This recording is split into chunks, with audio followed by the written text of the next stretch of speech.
Ladies and gentlemen, at this time to honor America, we ask that you please rise and remove your caps for the playing of our national anthem.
Welcome to this Thursday edition of Wire to Wire. Hello, everyone from Horseshoe Indianapolis. Great to be with you alongside Racing Rachel, track announcer John G. Dooley. We have 10 races on tap, 8 thoroughbred races, and a couple of quarter horse dashes, including, Rachel, the running of the Horseshoe Indianapolis Classic. Looking forward to an action-packed day, and weather-wise, well, another weather gem here in central Indiana. We are fast and firm.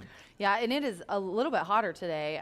It's been really just like perfect, wonderfully warm weather, but today it's got a little bit of heat to it, but we will not complain. It's not excessive heat, it's not rain, so a beautiful summer day today. We've been blessed with great weather for the first time.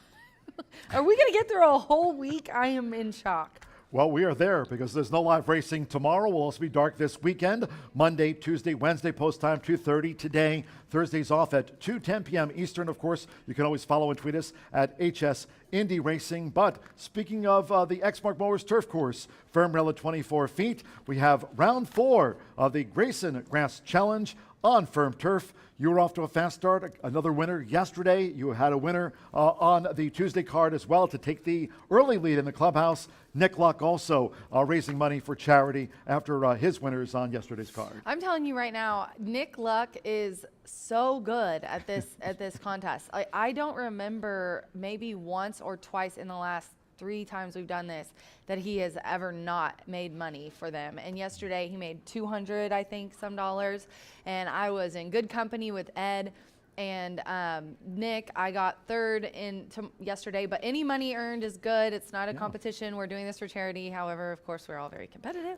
But and it looked like Ed, I don't know, I haven't reached out to my boys yet, but it looks like Ed and Dan had a little bit of a side wager going on, and Ed has, I think, threatened violence to Dan. So can't wait to see what that was about. But yes, a great day. It's a fun contest, and we're doing it again today. Yeah, our friend Ed DeRosa had an interesting day yesterday on Twitter, I think. Yes, he did. From AM through the p.m. hours. But speaking of that Grayson Grass Challenge, today on race number 5 and back to yesterday, Cable Channel was the winner of the Turf Mile on the Wednesday card, of course, wrapping up the race week today with 10 races, as I noted. But Cable Channel, hey, another winner. Alex Achard and Rudolph Brissett, they combined again yesterday. This was a horse that's owned by Team Valor International. Barry Irwin, congratulations. And Cable Channel got the maiden win. Nick Luck got the money for the Grayson Jockey Club charity. And of course, you also on the scoreboard again yesterday. Yes, we did race 8 yesterday, race 8 the day before, and today it is race 5, and we'll talk about that here in a little bit.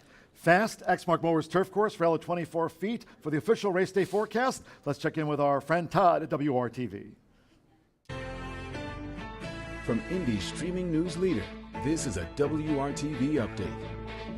I'm WRTV Storm Team meteorologist Todd Kloss. Another beautiful day at the track for us with seasonable temperatures climbing into the low 80s. We have the sunshine and the low humidity. That is the good news. So get out there and enjoy, wear the sunscreen and grab the sunglasses. As we look ahead to your weekend, we'll have some rain chances returning, some spotty storms on Saturday, better rain chances on Sunday.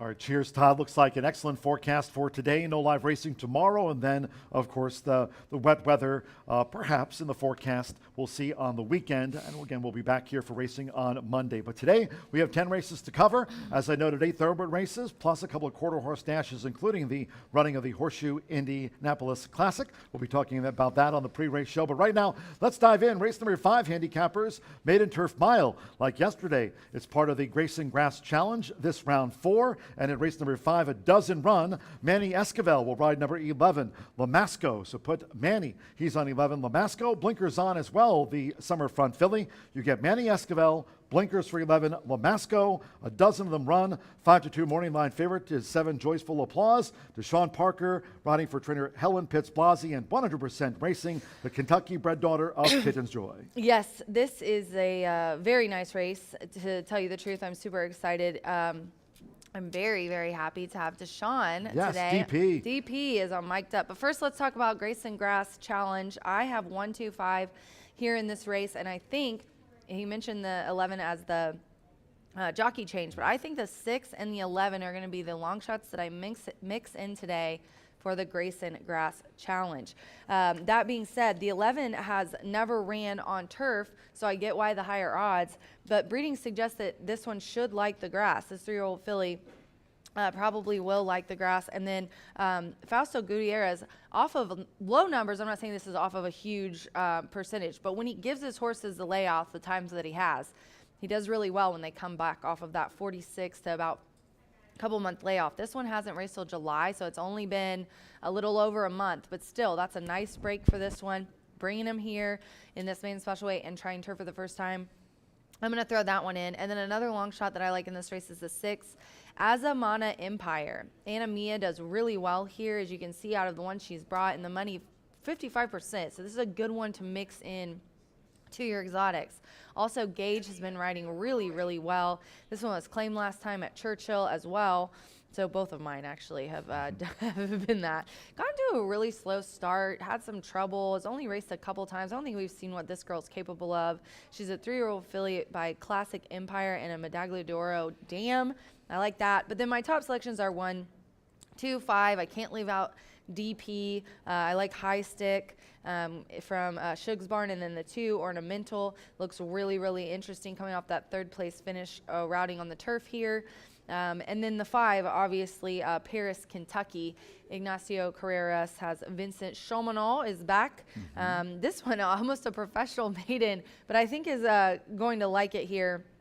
Has ran on the turf before in the past, but that wasn't since last year, and had a nice 3rd. So I'm hoping we'll like and improve getting back to the Indiana grass. So I'm going to do 1, 2, 5, 7, and then mix the 6 and 11 in some exotics and hope that it hits big for the Grayson Grass Challenge today. And also, we're going to talk to DP. Yeah, our Vice President and General Manager here at Horseshoe Indianapolis Racing, Eric Holstrom, he's picked a doozy today for the fourth round of the Grayson Grass Challenge. I mean, Shug McGahee, got the Nyquist filly, your pick, High Stick. You've got Shug McGahee, Bill Mott. Mentioning that combination, Vincent Chamonix, he's been doing great work for Ignacio Correas IV, not only here at Horseshoe Indianapolis, they've been also taking some races at Colonial Downs as well there in Virginia. And you have the outside horse, Marcelino Pedroza Jr., our leading jockey riding for Brad Cox. I keeping didn't track even mention of, the Brad Cox horse. This is the ridiculous. Lance Girl, the Curlin filly out of Tough race. Tis Now Mare. Very tough race. It doesn't run in that maiden tough mile. Fourth round of the Grayson Grass Challenge. A stake on the card is for the quarter horses as we look ahead to race number 9, scheduled off here at 6:20 p.m. Eastern. Fast track, no wind at the distance of 400 yards. Scratches, they're the also eligibles. Scratch 11, Canoma through number 14, Flyweight Carver. Scratch the also eligibles, so the 10 in the body will go in the Horseshoe Indianapolis Classic of 2022, a race in which the morning line favorite is number 9 On a New Note, and you get that leading quarter horse jockey of the meet, Juan Marquez, riding for top quarter horse conditioner Randy Smith. They've made an absolutely dynamic duo here this meeting, and you get them again with On a New Note going in the Horseshoe Indianapolis Classic. Yeah, and you know that Martha and I are going head-to-head in this race. I've got the 9, she's got the 4. So 9-4 for me and 4-9 for her. I'll just go ahead and give you her picks. So she likes One Night Too Long. This is a really nice filly. She won the second, in the QHRAI Derby, and she's got a really good record at 400 yards. I think that's her distance for sure. And then German Rodriguez, he's been riding really well for the Randy Smith barn. And then the 9, this one's my top selection. And it is On a New Note. So we've got Randy Smith going 1-2. Not shocker here, a Heritage Place Sale graduate. She's been in here in these stakes winners in the last 3 starts, so they've been kind of knocking heads. I think it's her day today, this 4-year-old mare's day today. She's a really game mare and just missed last time out at the distance for a half a length with Shanley Jackson aboard, gets Juan Marquez today. And then I've got the 2, and she's got the 5, Fire the Cartel, another Randy Smith trainee. And then Paul Martin, I like just bringing it on. Paul just won our overnight stakes the other day with CJ Shake, which I really love that horse. And he's got one in here today that's very interesting. So yeah, Randy has 3, I do believe, and I have all 3 of them on top. So I don't jinx them normally with my picks, but I'm sure Debbie's going to be like, really, you had to pick all 3 of them? But it is what it is. Those are my picks today, 9-4-2. And Martha has 4-9-5. We had the finale yesterday here at Horseshoe Indianapolis. It was KVN Queen, Juan Marquez, Randy Smith. They've been dominant here this meet, and Randy's got 3. Juan Marquez can't ride all of them, but he's landed on a new note, and that's where I'll make a pick for that Horseshoe Indianapolis Classic. I've enjoyed watching Juan Marquez ride, and German Rodriguez too, and Randy Smith certainly has 3 aces going postward in race number 9, the Horseshoe Indianapolis Classic. Speaking of acing it, we'll see if our broadcast partner, Racing Analyst Brian Aragoni, can ace his 50-cent pick 5 today. We'll take a quick commercial break here on the Thursday edition of Wire to Wire. When Racing Rachel and I come back here to Horseshoe Indianapolis, we'll be joined, as will all of you, by Brian Aragoni. His thoughts on the pick 5 on a beautiful day. Back with B right after this. Feel the excitement with TwinSpires.com, the official betting partner of the Kentucky Derby and Breeders' Cup. With TwinSpires.com, place legal wagers and watch live horse racing wherever you are on any device. Sign up, play, and win today. New players use promo code FREE100 on sign up to start your $100 bonus. With TwinSpires.com, you can bet on horse racing. Get the TwinSpires.com app to receive special offers and the most up-to-date information. Terms and conditions apply. Void where prohibited. Please wager responsibly. You are, I am, we are, you are, I am, we are, you are, I am, we are all Caesars! Oh yeah, and yeah!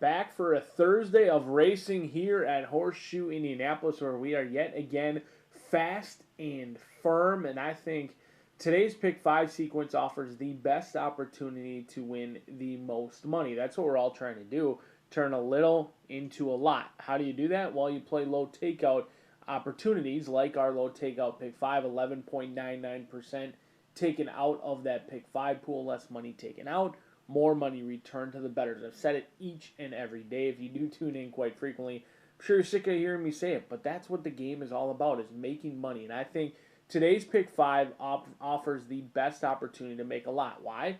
We've got big fields, competitive fields. I think we're void of any heavily backed favorites. We are on the turf course again.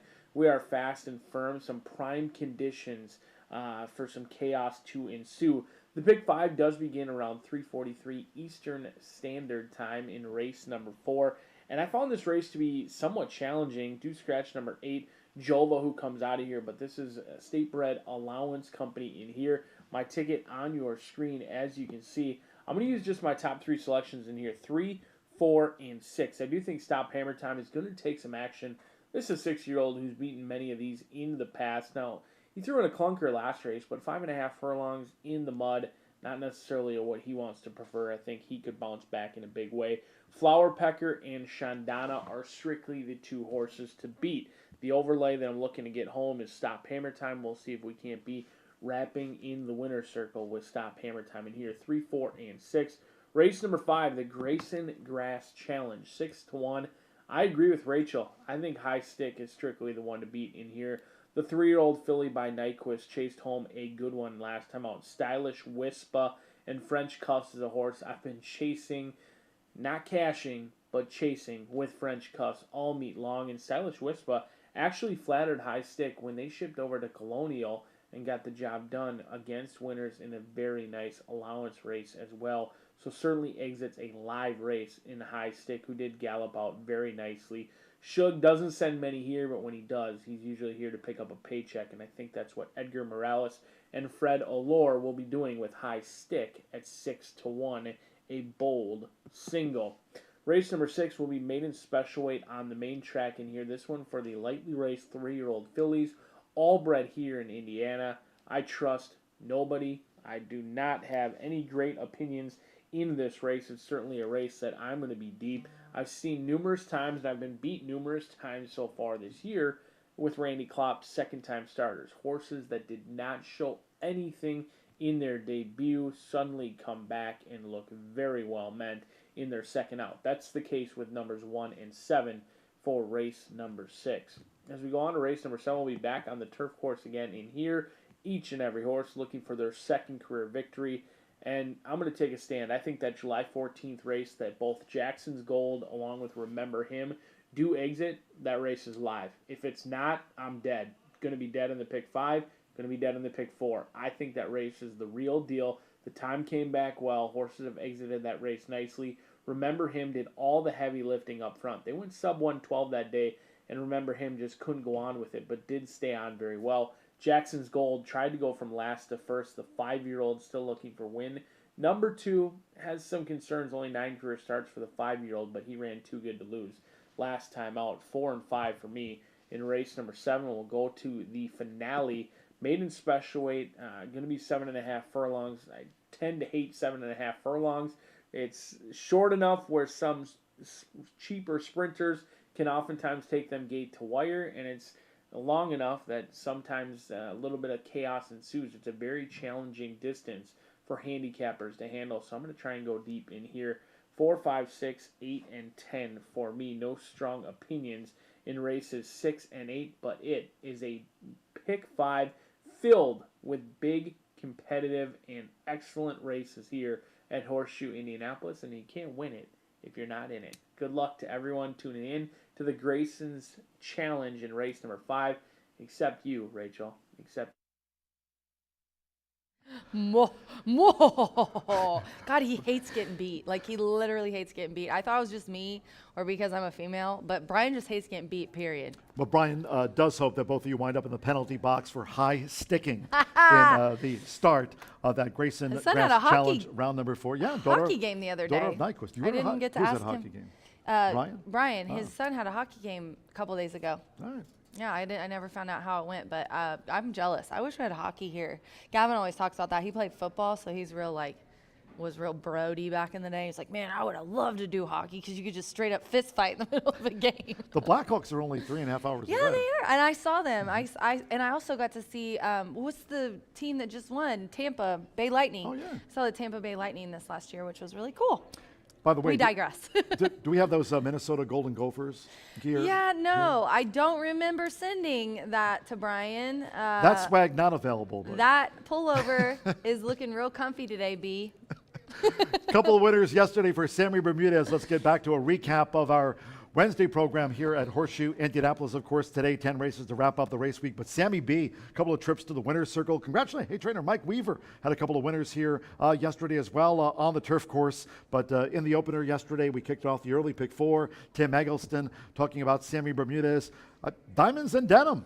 Edging away in the final furlong. Yeah, so whenever we get a lot of doubles and stuff to report, but I like to show the ones when they're nice payouts. And we had a lot of double-digit winners yesterday. This one included, this is a Tim Eggleston trainee who is definitely crushing it in both quarter horse and thoroughbred. $18.40. A very nice ride by Sammy. Riding double Sammy Bermudez, a couple of wins for Mike Weaver. There we see the payoffs yesterday. That was the first of the day. It went in 105.42. Who doesn't love a gray? And you especially love Mystery Unbridled after going off at 5-1 yesterday. Trainer Mike Weaver, a couple of wins on the card, including this victory by Mystery Unbridled to make it 2 on the card yesterday for Sammy Bermudez, holding off the late charge in the purple silks, a purple shirt, and that was with Marcelino Pedrosa Jr. falling this much short. Yeah, he really was working hard to stay in front of the field. And then, gosh, purple shirt. I know Gary was probably thinking he was going to get that one, but very nice ride by Sammy Bermudez.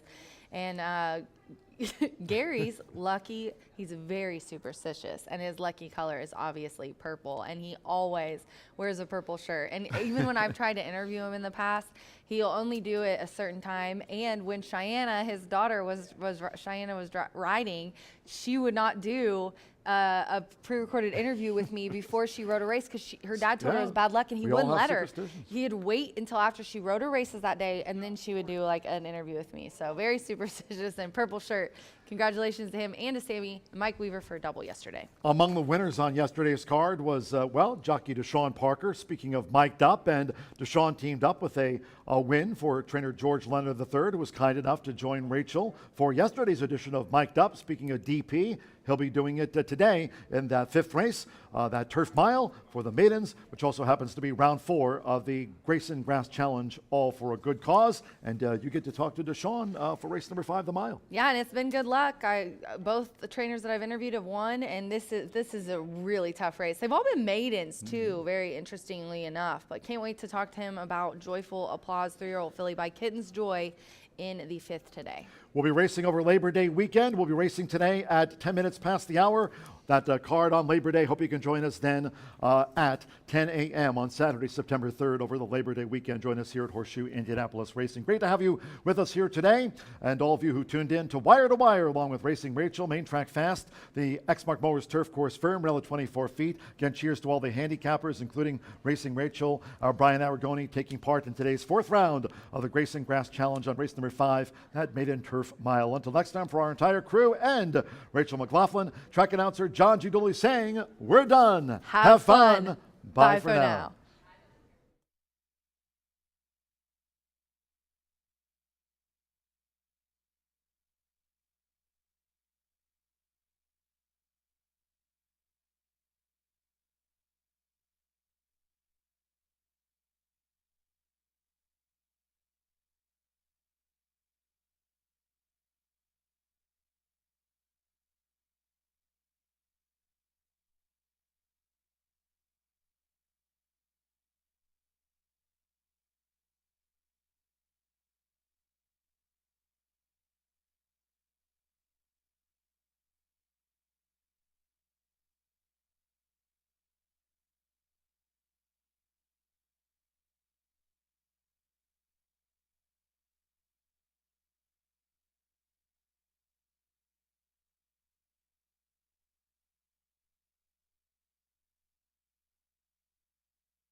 Good afternoon from Horseshoe Indianapolis.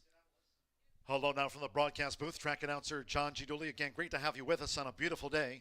Main track fast. Exmark Mowers turf course rated firm. Rail set at 24 feet. Fast and firm.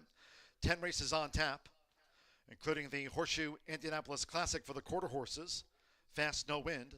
Let's take a look at the changes and corrections on today's racing program.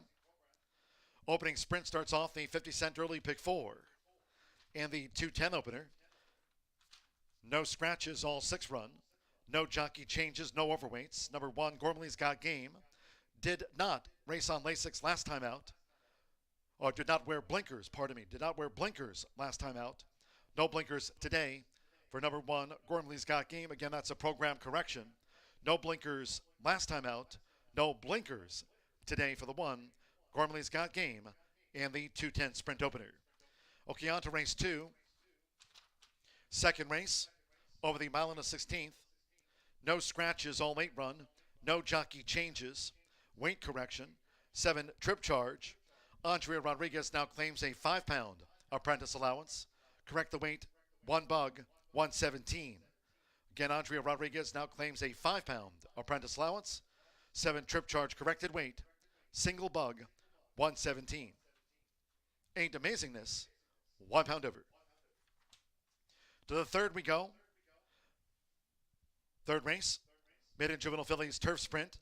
Starts the 20-cent Straight Fire 6 jackpot, $11,750.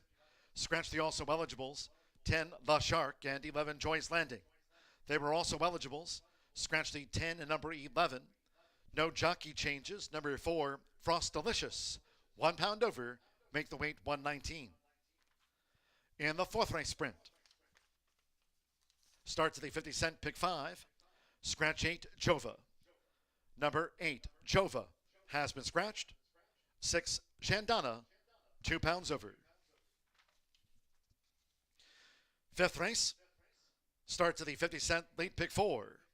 With this Maiden Phillies Mares Turf Mile. It's the 4th round of the Grayson Grass Challenge.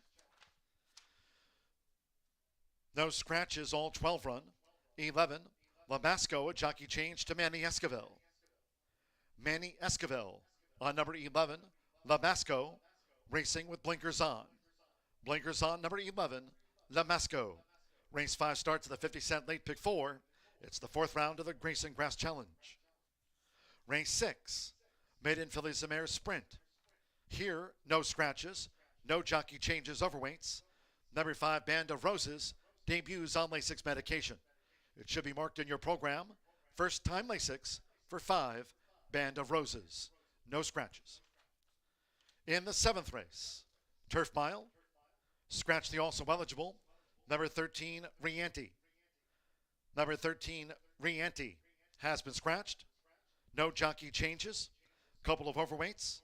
2, Humble Warrior, plus 1 pound at 119. 10, Boulder Bay, add 1 pound to the weight. Make that 119. In race 8 of today's 10, the Maiden Juvenile Turf. Scratch the also eligibles, 11, Gio Vanino, and the 12, Nagarak. Scratch the 11 and number 12. Ninth race, the Horseshoe Indianapolis Classic for the quarter horses. Over the 400 yards, fast, no wind. Here, scratch the also eligibles, 11, Canoma, 12, Scandalous, 13, Isiabella, and 14, Flyweight Carver. They were also eligibles. Scratch 11 through number 14. No jockey changes. These overweights. 3, Apolitical Tools, plus 3. The 7, Just Over Yonder, 3 pounds over. And number 10, Delray's Wagon Train, add 4 pounds to the weight. Race 9, the Horseshoe Indianapolis Classic, scheduled at 6:20. Last of the day, last of the race week here. 10th race, quarter horse allowance over the 330 yards. There are no scratches, no jockey changes. Overweights, the 1, BP Tempt Me Not, plus 3 pounds. Number 2, a Separatist V, add 2 pounds to the weight, makes it 128. Number 8, Miss Royal Snow, add 5 pounds to that listed weight.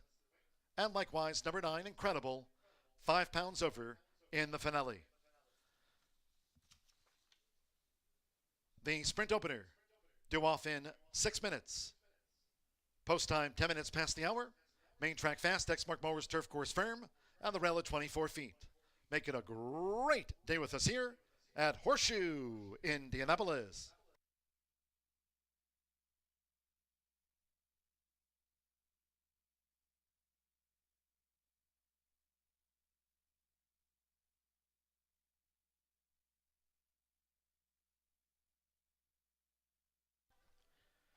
Now, please note in this opening sprint, here in race 1, number 3, Boca Boy will race with blinkers on. Blinkers on, number 3, Boca Boy, in the opening sprint. Paddock judge J.R. Smith Jr. with the call for riders up.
The horses are coming onto the track for race 1, this opening sprint, at 5.5 furlongs, a field of 6. No scratches, no jockey changes, overweights. Once again, number 1, Gormley's Got Game, did not wear blinkers last time out. No blinkers on today for the 1, Gormley's Got Game. Note number 3, Boca Boy will race with blinkers on. Blinkers on, number 3, Boca Boy. Race 1 features Exacta, Trifecta, Superfecta. The start of our rolling doubles, pick 3s and 50 cent early pick 4 starts with this sprint. Main track fast, Exmark Mowers turf course firm, rail at 24 feet. Fast, firm, and 3 minutes from the sprint opener.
We're now 1 minute away from post time for this opening sprint. Starts the 50-cent early pick 4. Fast, firm, and 1 minute from post time.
The horses are approaching the starting gate.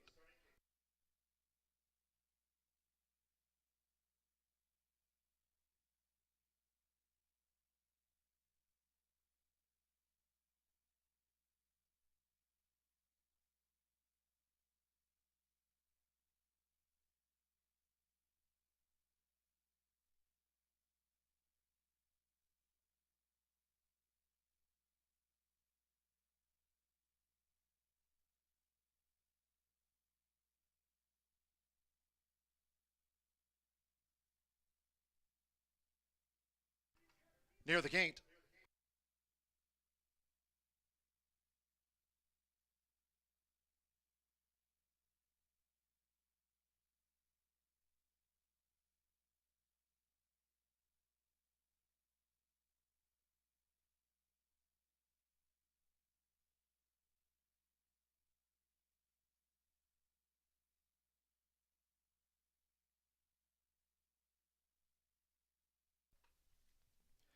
the horses have reached the starting gate. It is now post time. At 5.5 furlongs, they're going in. Fernando de la Cruz with Gormley's Got Game. Now here's Joe Ramos. Rockin' Junebug drew 2. 8-5 first favorite Rockin' Junebug. We're loading up. Leading jockey Marcelino Pedroza Jr. with Boca Boy. Edgar Morales, Ash Flat. 2 back. Manny Esquivel, Breaking News. True 5.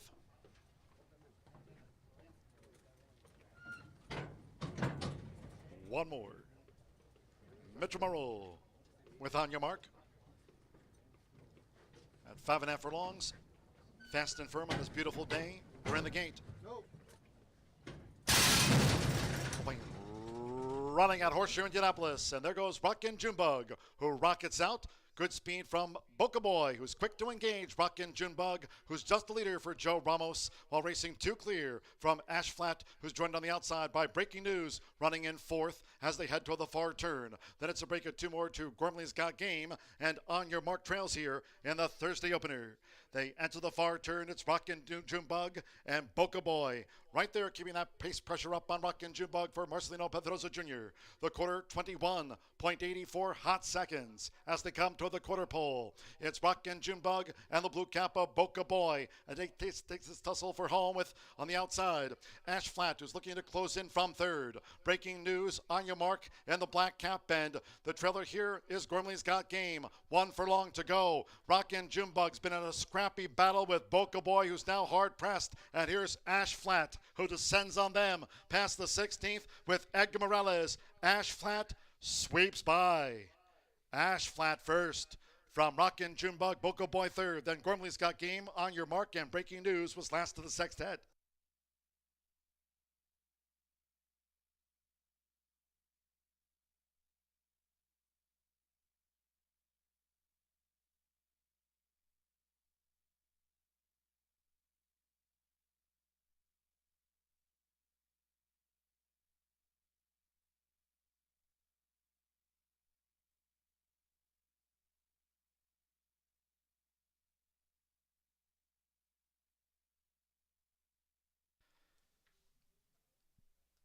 In 1 minute 4.35 seconds, 4.231 on the opening sprint for Ash Flat. 7-2 first, 2 Rockin' Junebug. 2-1 first favorite was the place horse. 3 Boca Boy with those blinkers on, 8-1 third, and 1 Gormley's Got Game, 19-1 on the fourth. 4.231 in frame, hold all bets until official. 104.35 had the run of the race with Edgar Morales off a Tom Amos claim. Ash Flat for Larry Law. 7-2. Ash Flat starts off the pick 4.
The first race is official.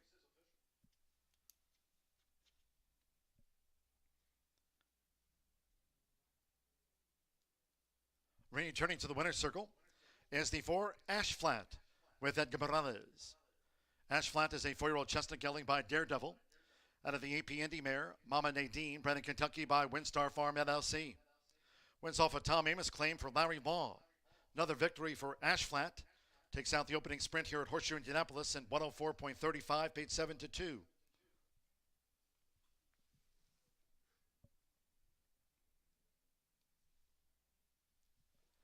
First results in, 4-2 exacta return $32.60. 50-cent trifecta, 4-2-3, $54.70. And the 10-cent superfecta, Gormley's Got Game, ran fourth. 4-2-3-1, 10-cent superfecta, paid $51.50. All 6 ran, 104.35. Race 2 next. Second race, no scratches, no jockey changes. Once again, number 7, Trip Charge. Andrea Rodriguez now claims a 5-pound apprentice allowance with 40 career wins. Trip Charge corrected weight, single bug, 117. Ain't Amazingness add 1 pound to the weight, make it 119. Ain't Amazingness plus a pound. Exacta, trifecta, superfecta, double pick 3 were fast and firm. The second race, due off here in 22 minutes at 2:41 in all cases. Please make your selections, and Horseshoe Indianapolis bets early. Thank you. Coming up in a moment will be our first replay of the day of the sprint. Hope you had a bet on Ash Flat.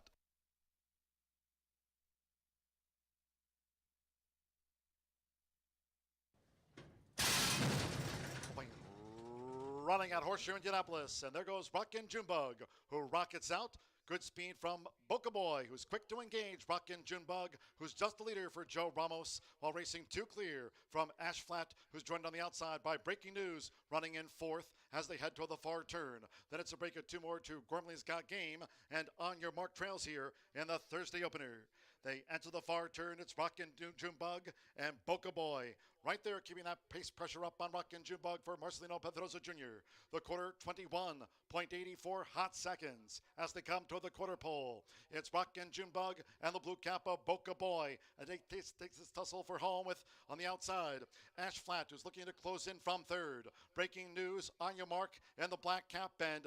The trailer here is Gormley's Got Game. One furlong to go. Rockin' Junebug's been in a scrappy battle with Boca Boy, who's now hard pressed. And here's Ash Flat, who descends on them past the 16th with Edgar Morales. Ash Flat sweeps by. Ash Flat first from Rockin' Junebug, Boca Boy third. Then Gormley's Got Game, On Your Mark, and Breaking.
Racing Rachel here to tell you about our turf sponsor, Exmark Mowers.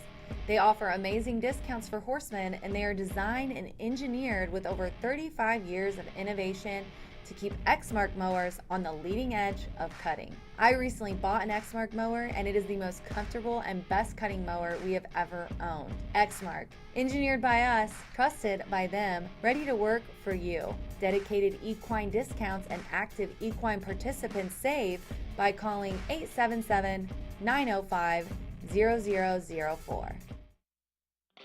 Feel the excitement with TwinSpires.com, the official betting partner of the Kentucky Derby and Breeders' Cup. With TwinSpires.com, place legal wagers and watch live horse racing wherever you are on any device. Sign up, play, and win today. New players use promo code FREE100 on sign up to start your $100 bonus. With TwinSpires.com, you can bet on horse racing. Get the TwinSpires.com app to receive special offers and the most up-to-date information. Terms and conditions apply. Void where prohibited. Please wager responsibly.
talented group kicks off racing. Always nice when you start your day with a very nice group of racehorses that kicked off our early pick 4. 7-2 actually was a 4th choice in there. We did have a favorite along with 2 co-second choices at 5-2. So 7-2 on a horse who had won 2 races in a row. Kicks off the card. We'll stretch it out. We'll move that gate right to front and center stage here right in front of the clubhouse. A mile and a 16th going to be the distance in here. Another talented group all looking for their 2nd career victory. The allowance level and bred right here in the great state of Indiana. And I happen to fancy a long shot in this race. I thought this was a good race to try and grab a long shot. Now, Jay Holden's got 2 wins on the year. He looks to make it 3 in here. Tommy Pompel keeps the faith turf to dirt in play. Now, this is one of only a few in here that broke their maiden at the maiden claiming condition. Not a great sign at first asking, but this horse had the controlling speed. Final time came back a little bit slow, but they went decently fast up front that day, and I was impressed with what I saw from Clever Kate back on July 11th. Pressed the leader while being just too wide, kind of snuck away at the top of the lane and held on well. Continued out very well. This is a horse who can certainly handle the distance and is proven on the main track. Was 15-1 on that morning line, but currently cut in half right now at 7-1. But we've got a long shot who's proven on the distance, proven on the surface, and has potentially the controlling pace in here with a rider like Tommy Pompel. Always a good sign. We'll see if the Holdens can get their homebred home for the 2nd time in start number 8, but looks good down here in the walking ring, like how this 4-year-old filly by Victor's Cry is handling herself. In the 2nd position, we're going to use another long shot. And this one I actually didn't expect to be a long shot like they are now on the board. A big overlay, 18-1. Andrea Rodriguez is going to be calling the shots in here for Darlene Green, who owns and trains. I always enjoy when a trainer owns the horse as well. They've got a little invested stock into those bills and into those expenses as well. This is a horse who didn't show much run last time out. Had a little bit of a troubled beginning. They broke from post position number 10, going 1 mile on the turf. That is not a great post, and it was made worse when they were struck extremely wide into that first turn. But they ran sneaky good on July 9th, just 2 days before the top selection did. It was a muddy racetrack. It was a field of 7. They lost to No More Fake News. No More Fake News did come back to run well next out, but last race earlier this week just kind of flattened. So not sure what to make or how live that race was on July 9th. But the horse did run sneaky good, and they're only beaten by 4 lengths against 6 other competitors, including Amazingness, who's also in this spot as well. Andrea Rodriguez calling the shot for Trip Charge, who goes turf to dirt in here, and a big overlay at 19-1. I did mention Amazingness. That horse is in my 3rd spot in here. Post position number 8, Rodney Prescott teaming up with Gary Patrick as he owns, trains, and bred. That's a common theme throughout race number 2 in here. This horse has certainly paid her way. The 3-year-old filly does take on older, which is not a concern this late in the year, but is what impressed me most, 8 out of 12 in the trifecta thus far, and they've done a little bit of everything with the exception of win on the main track. They're entered in here on the main track. Now, they've certainly paved the way in main track races. They finished 7 out of 10 in the top 3 when they are on the main track, but the lone maiden breaking score, the lone victory, did come on the turf course. So I think they'll be trying to get this one back on the turf. Eventually exits that same race from July 9th, where they're a little bit slow into stride, slow to get into it. They went off at 6-1, made some run late, but were never really threatening to be victorious that day. 9-2, a great price on Amazingness, and a lot of overlays in here because Sky's Image has taken so much money. In post position number 3, 6-5 on the board, and I understand from a buyer speed figure perspective, and also that this horse was stakes tested last year as a 2-year-old, but being stakes tested and being competitive in stakes races are a little bit different. This horse was entered in all the big ones, the Back Home Again, the Miss Indiana, the Indiana Stallion Futurity, but was well beaten in all of those races.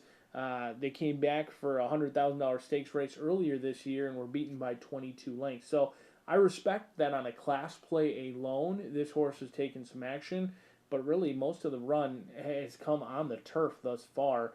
1 for 4 onto the main track. They did break the maiden, going 5 furlongs in the debut, but since then, in my opinion, have not shown enough to warrant a 3-2 price. So I'm going to try and get a long shot in here. We'll see if the Holdens won't be jumping up and down when it's all said and done with Clever Kate trying to make us look awfully smart at 7-1. But a great betting race as the jockeys getting the leg up.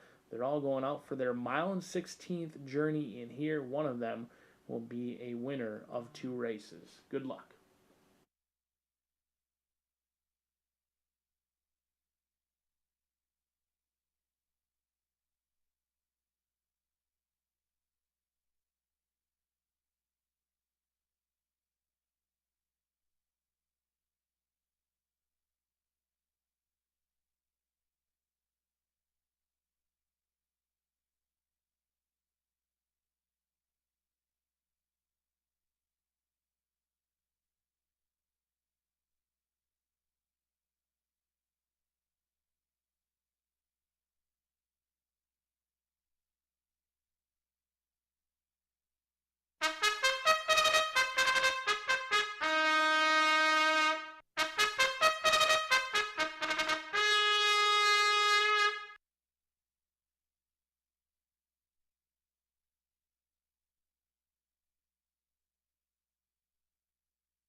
The horses are Cole Postford for race 2.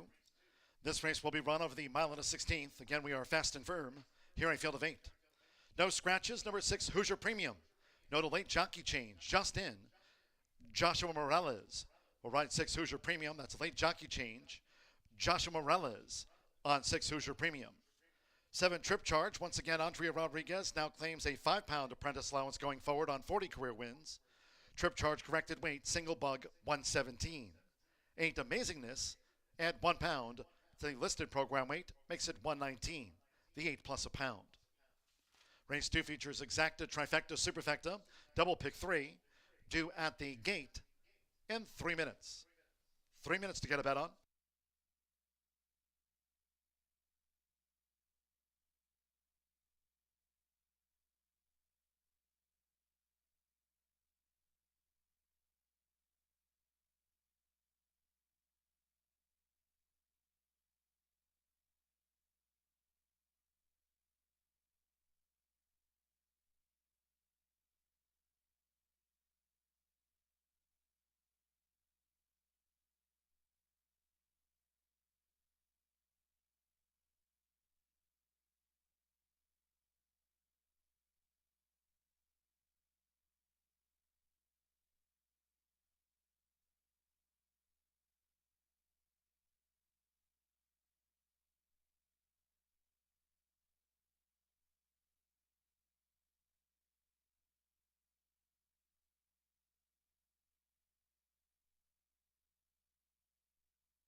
One minute to post time.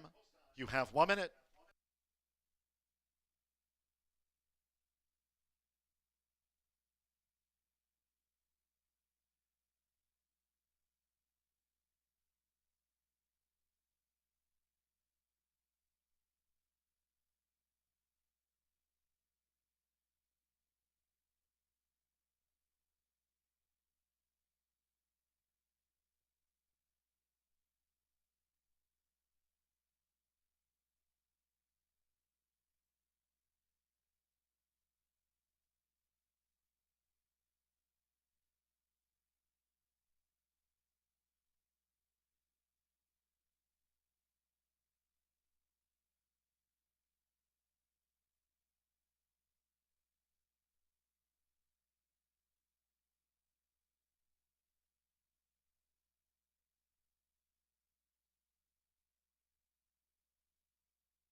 The horses are approaching the starting gate.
The horses have reached the starting gate.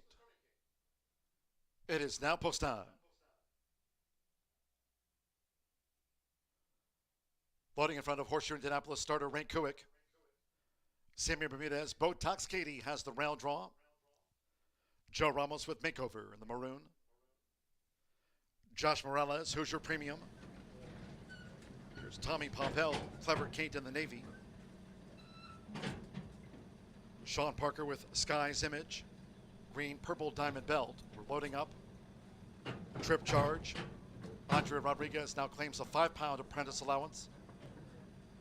Luis Reyes with Song of the Siren, one more. Rodney Prescott with Amazingness. Over the mile to 16th.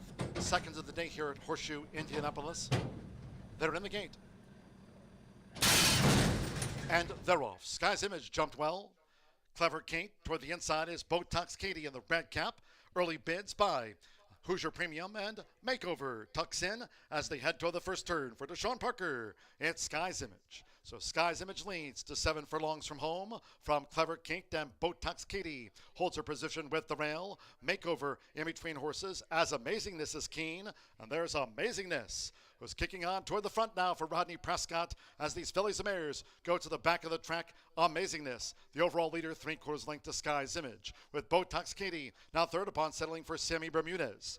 3/4 length then to Clever Kate in fourth, with Hoosier Premium a wide fifth. Makeover in sixth, and some 6 lengths off these leaders for the run to the half-mile pole. We draw back then to Song of the Siren, and wide, Trip Charge has drifted back to last. The quarter was 25.45 seconds. Amazingness leads at the inside. Sky's Image to the turn. Amazingness and Sky's Image 1-2, half mile in 49.68 seconds as Hoosier Premium starts the move now for Joshua Morales with 3 furlongs to go. Botox Katie, Clever Kate is fifth. Trip Charge begins to pick up by Andrea Rodriguez on the extreme outside as they come to the quarter pole. Song of the Siren and Makeover. It's Amazingness who slipped away by 3 from Sky's Image, with on the outside Hoosier Premium, Botox Katie, and Trip Charge. Here come the Hoosiers after 3/4 in 1 minute 14.47 seconds. It's Amazingness who leans toward the inside, gets those left-handers. Now a switch of the crop from Rodney Prescott, and Amazingness is holding on to this advantage from a fully extended Sky's Image. Botox Katie is a 1-pace third. Clever Kate will be 4th best to Amazingness, and Amazingness wins by 3. Sky's Image was second, Botox Katie third, and Clever Kate finished 4th.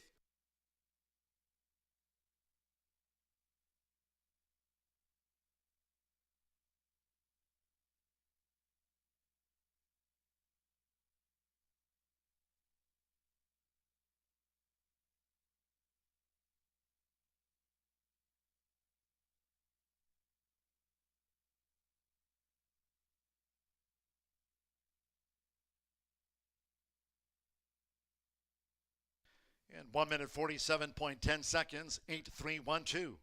The judges have posted the full unofficial running order after race 2, with number 8, Amazingness, at 3-1 first. Number 3, Sky's Image, 6-5 favorite was the place horse. Number 1, Botox Katie, 5-2 third, and 2 Clever Kate at 12-1 on the 4th. Hold all bets until official. 147.10. Rodney Prescott for R. Gary Patrick in the purple. The notional filly, Amazingness, at 3-1.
Returning to the winner's circle, the 8 Amazingness.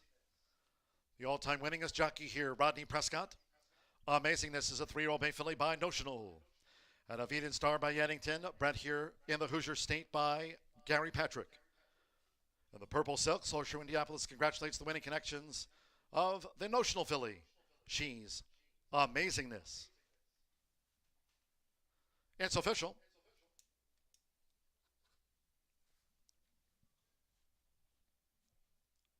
The 8-3 exacta page winning 640. 50-cent trifecta, 8-3 won $18.75. 4 and 8, the opening double combining Ash Flat with Amazingness. 51.60 with Clever Kate fourth. 10-cent superfecta, 8-3 won 2, paid $15.11. And our seconds of the day, favorite, second. All 8 face the starter, 147.10. To race 3 we go. One of those carded for the Exmark Mowers turf course firm, rel at 24 feet. Maiden Juvenile Phillies turf sprint. Scratch the also eligibles, 10 La Shark and 11 Joy's Landing. Scratch 10 or number 11. No jockey changes. The 4 Frost Delicious, 1 pound over, make it 119. The 4 plus a pound. Race 3 of today's 10 with exacta, trifecta, superfecta. Double, pick 3. 20-cent straight fire 6 jackpot starts with the Maiden Juvenile Phillies turf sprint. And the jackpot in the straight fire 6, $11,750. Firm, fast, and 21 minutes from race 3 scheduled here at 3:12.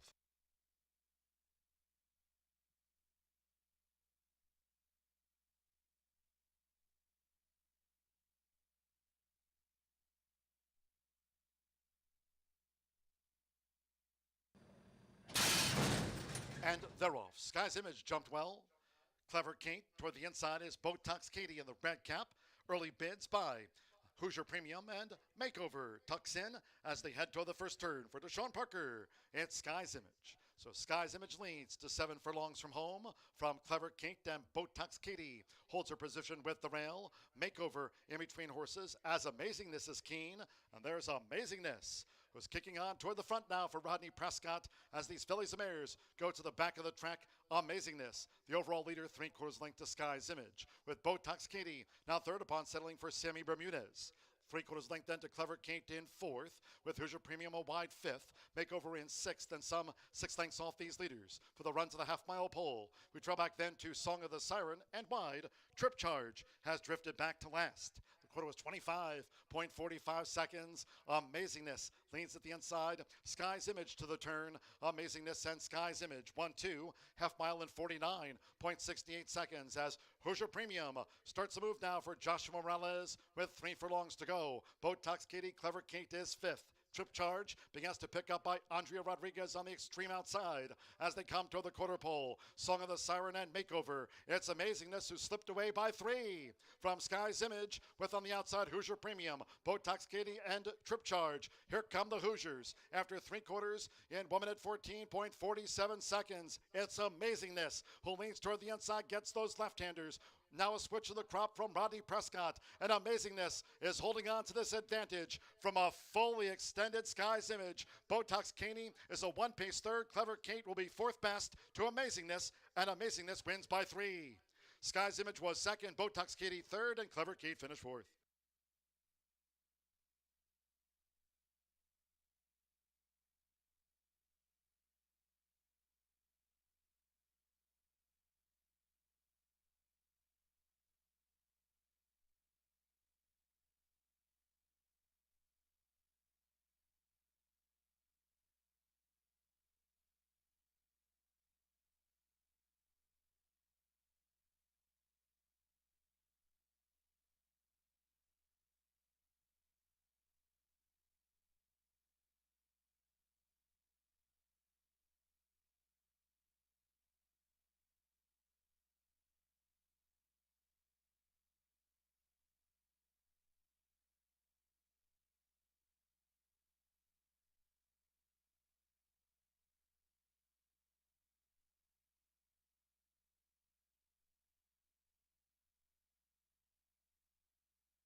we are just 10 minutes away from race number 3, which we'll step onto that Exmark Mowers turf course for the first time of the day. But better yet, we kick off a $12,000 straight fire 6, or just a hair under $12,000 for all of you that like to be absolutely accurate, but still plenty of money to kick off your weekend the right way by being the only one to get the next 6 races right, and you will walk out of here a jackpot winner of a straight fire 6 here at Horseshoe Indianapolis. We've had one lucky lad or female take home over $150,000 earlier this year in our straight fire 6, but you can't win it if you're not in it. And I think today is certainly a day to play along, because it does look like we will have some long shots along the way. Do scratch numbers 10 and 11 out of this race. 5 furlongs going to be the distance in here. The 2-year-old girls get to try the turf course, many of them trying it for the first time, but some of them trying it for the second time, and that's who I happen to fancy in Morning Boss. Marcelino Pedroza are going to be calling the shots in here for Highlight Thoroughbreds Morning Boss, a 2-year-old filly by Cantharos who is bred to win and win early, whether that is on the turf or the dirt. But the turf breeding obviously excellent, as well as Courageous Cat. On the bottom goes out for Ray Hernandez, who has quietly sent just about 50 starters to the gate, but his win percentage has maintained high. Now, it was incredibly high early on in the meet, winning at 40%, but now right around 23% for Ray Hernandez. This is a horse who has shown no difficulties getting to the lead. It's getting to the wire that has been a little bit challenging. In each and every race, she's been the quickest one away from the gate, and I suspect that will be no different today.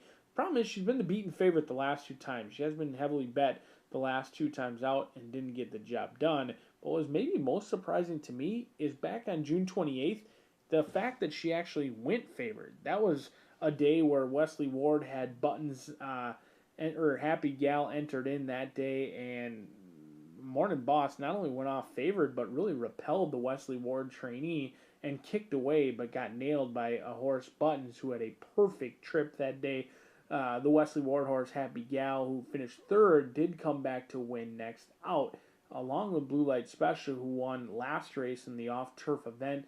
I certainly expect her to run big, as she'll be back on the turf today. 5-2, your clear second choice. And the reason they're a second choice is because Dreams of You is taking a lot of the action in here. The Godolphin Homebred, the 2-year-old filly by More Than Ready, is certainly bred to be a good one. Vincent Cheminot, we haven't seen him in some time. In fact, it's been weeks since I've seen him listed to ride here. So he comes in for the debut of this 2-year-old filly by More Than Ready.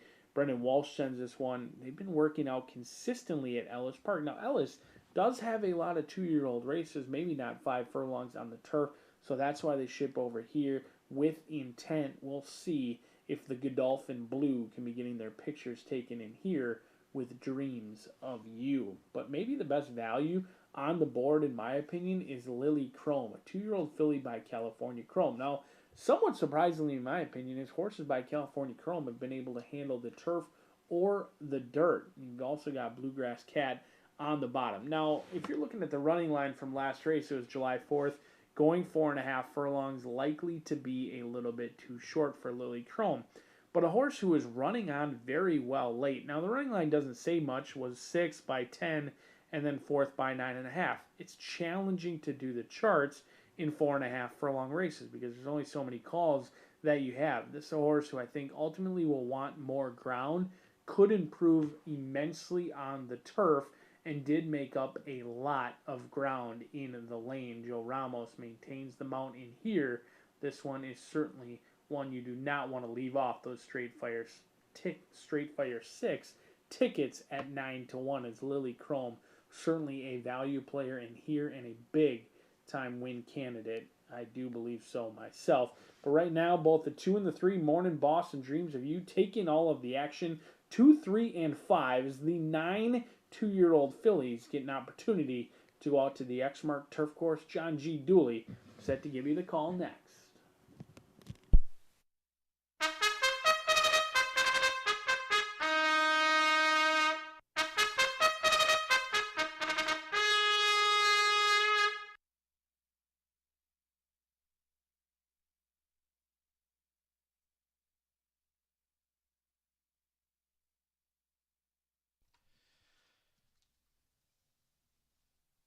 Racing analyst Brian Aragoni with his thoughts and analysis on this upcoming third race, the Maiden Juvenile Phillies turf sprint over the 5 furlongs.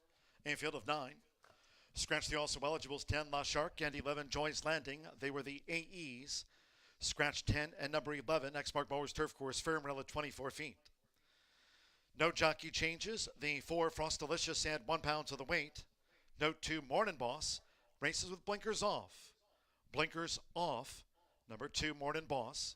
Exacta, Trifecta, Superfecta, Double Pick 3, 20-cent Straight Fire 6 jackpot stands at $11,750. Firm, fast, and 4 minutes from post time.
Ladies and gentlemen, for your information in today's 8th race, race 8, the Maiden Juvenile Turf, scheduled at 5:50. Race 8, a late jockey change.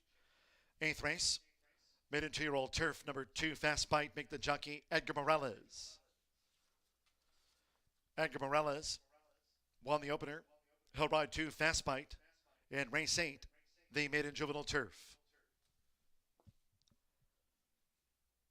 We're now just 1 minute away from post time. Race 3, Maiden Juvenile Phillies Turf Sprint. Starts at the 20-cent Straight Fire 6 jackpot.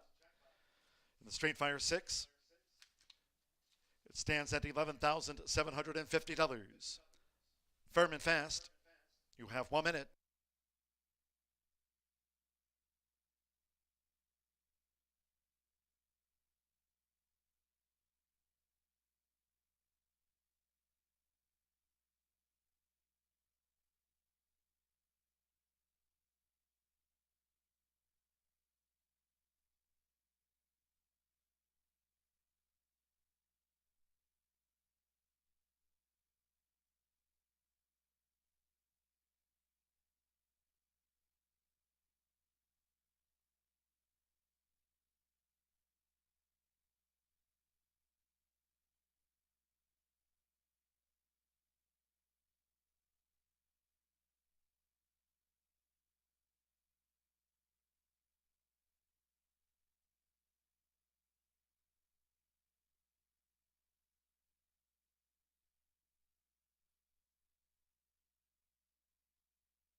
The horses are approaching the starting gate.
The Phillies now crossing over to the Exmark Mowers turf course, arriving at the sprint start.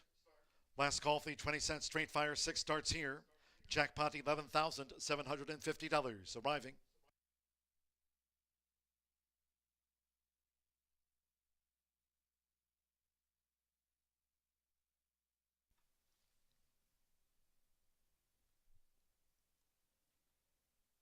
At the gate, it is now post time.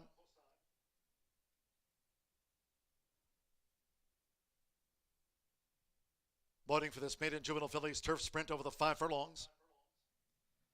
Augustin Gomez with Araya. Joe Ramos, Lily Chrome drew 5. Lily Chrome has joined Araya. Marcelino Pedrosa Jr. with Morning Boss drew 2. We're loading up. Carlos Villasana with Pigeon Key. Green Gold Cross Ashes. Vincent Chamonot with Dreams of You debuts. Morning Boss, the 8-5 favorite. Dreams of You in. Gage Holmes with That's How She Rolls. Frost Delicious, Rodney Prescott riding for a double. Now Go Go Geisha. Ag Morales won the first of the day. Ash Flat and Amazingness, our first 2 winners. One more. Sean Parker and the Army Mule filly. Fly Condor, one of the 5 fillies on debut. Exmark Mowers turf course, firm rail at 24 feet. All in line. They're off, racing 5 furlongs. That's How She Rolls broke sharp, quickly headed off by Araya. Morning Boss of the White Cap is right there too. It's Araya, who's come dashing out now for Augustin Gomez. Leads Morning Boss for the run past the half-mile pole. Then on the outside, That's How She Rolls, joined underneath by Frost Delicious, a joined 3rd. With on the outside, Go Go Geisha running in 5th, and some 6 lengths from the speed. It's Araya to 3 furlongs from home. Then toward the inside is Pigeon Key as they round the far turn with wide Fly Condor. It's a break of 7 more to Lily Chrome, who's running second to last, and the Godolphin newcomer, Dreams of You in the Royal Blue Trails. The quarter was 21.55 seconds as these maiden 2-year-old fillies streeting for home. And it's Araya who leads against the rail. Here's Morning Boss now to the attack for Marcelino Pedrosa Jr. It's Morning Boss who battles Araya down to the final half furlong. With toward the inside, Pigeon Key who's running on. Frost Delicious flattens out. It's Morning Boss who asserts from Araya. Morning Boss. Morning Boss finishes on top from Araya. Pigeon Key 3rd, Fly Condor 4th, then Frost Delicious from Go Go Geisha, That's How She Rolls. Up the course, Lily Chrome, and Dreams of You was the final filly to pull up.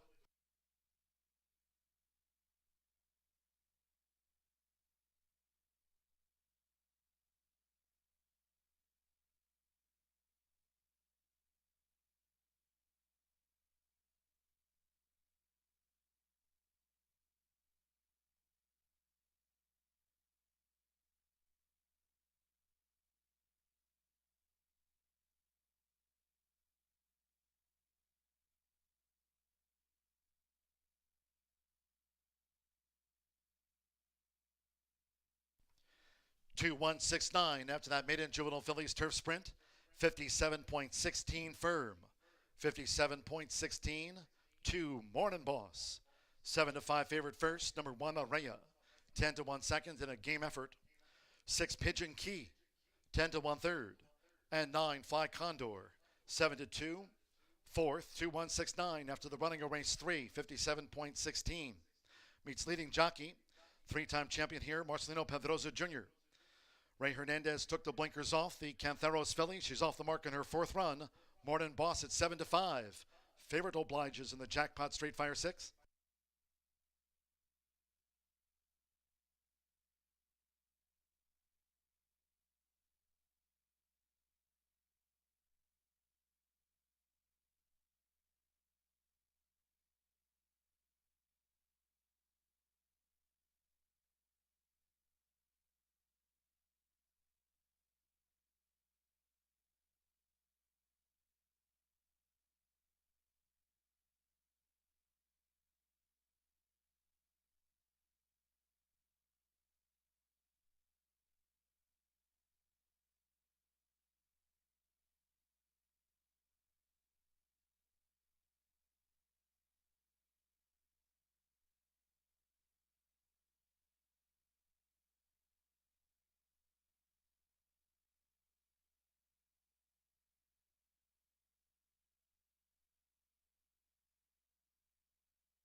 The result of the 3rd race official.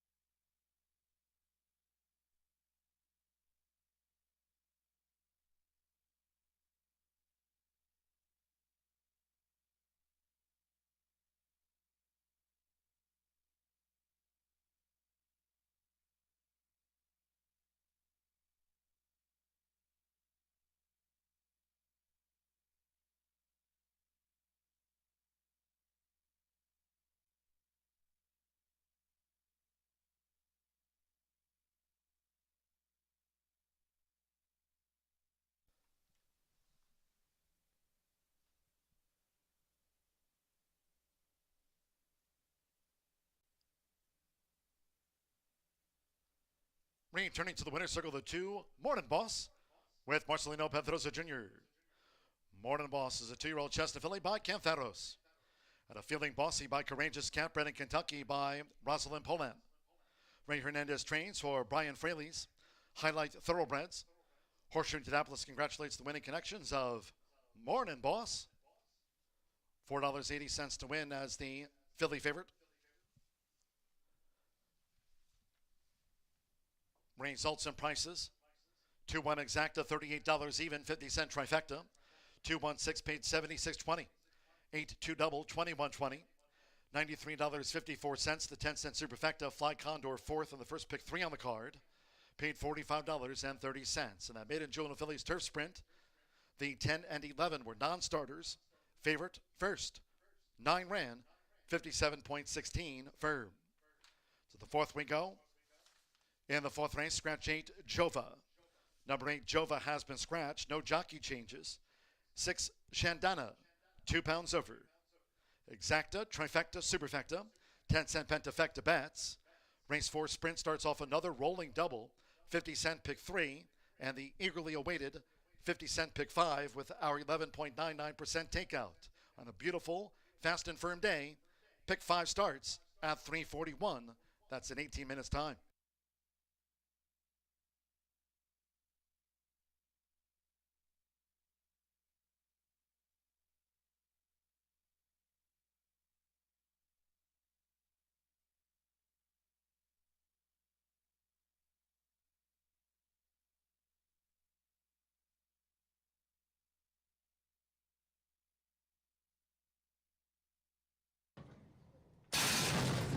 They're off, racing 5 furlongs.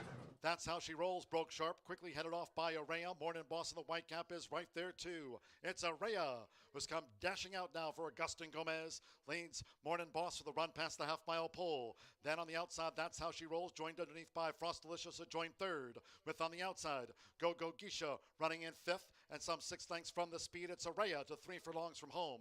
Then toward the inside is Pigeon Key as they round the far turn with Wide Fly Condor. It's a break of 7 more to Lily Chrome, who's running second to last, and the Godolphin newcomer, Dreams of You in the Royal Blue Trails. The quarter was 21.55 seconds as these maiden 2-year-old fillies straighten for home. And it's Araya who leads against the rail. Here's Morning Boss now to the attack for Marcelino Pedrosa Jr. It's Morning Boss who battles Araya down to the final half furlong. With toward the inside, Pigeon Key who's running on. Frostalicious flattens out. It's Morning Boss who asserts from Araya. Morning Boss. Morning Boss finishes on top from Araya.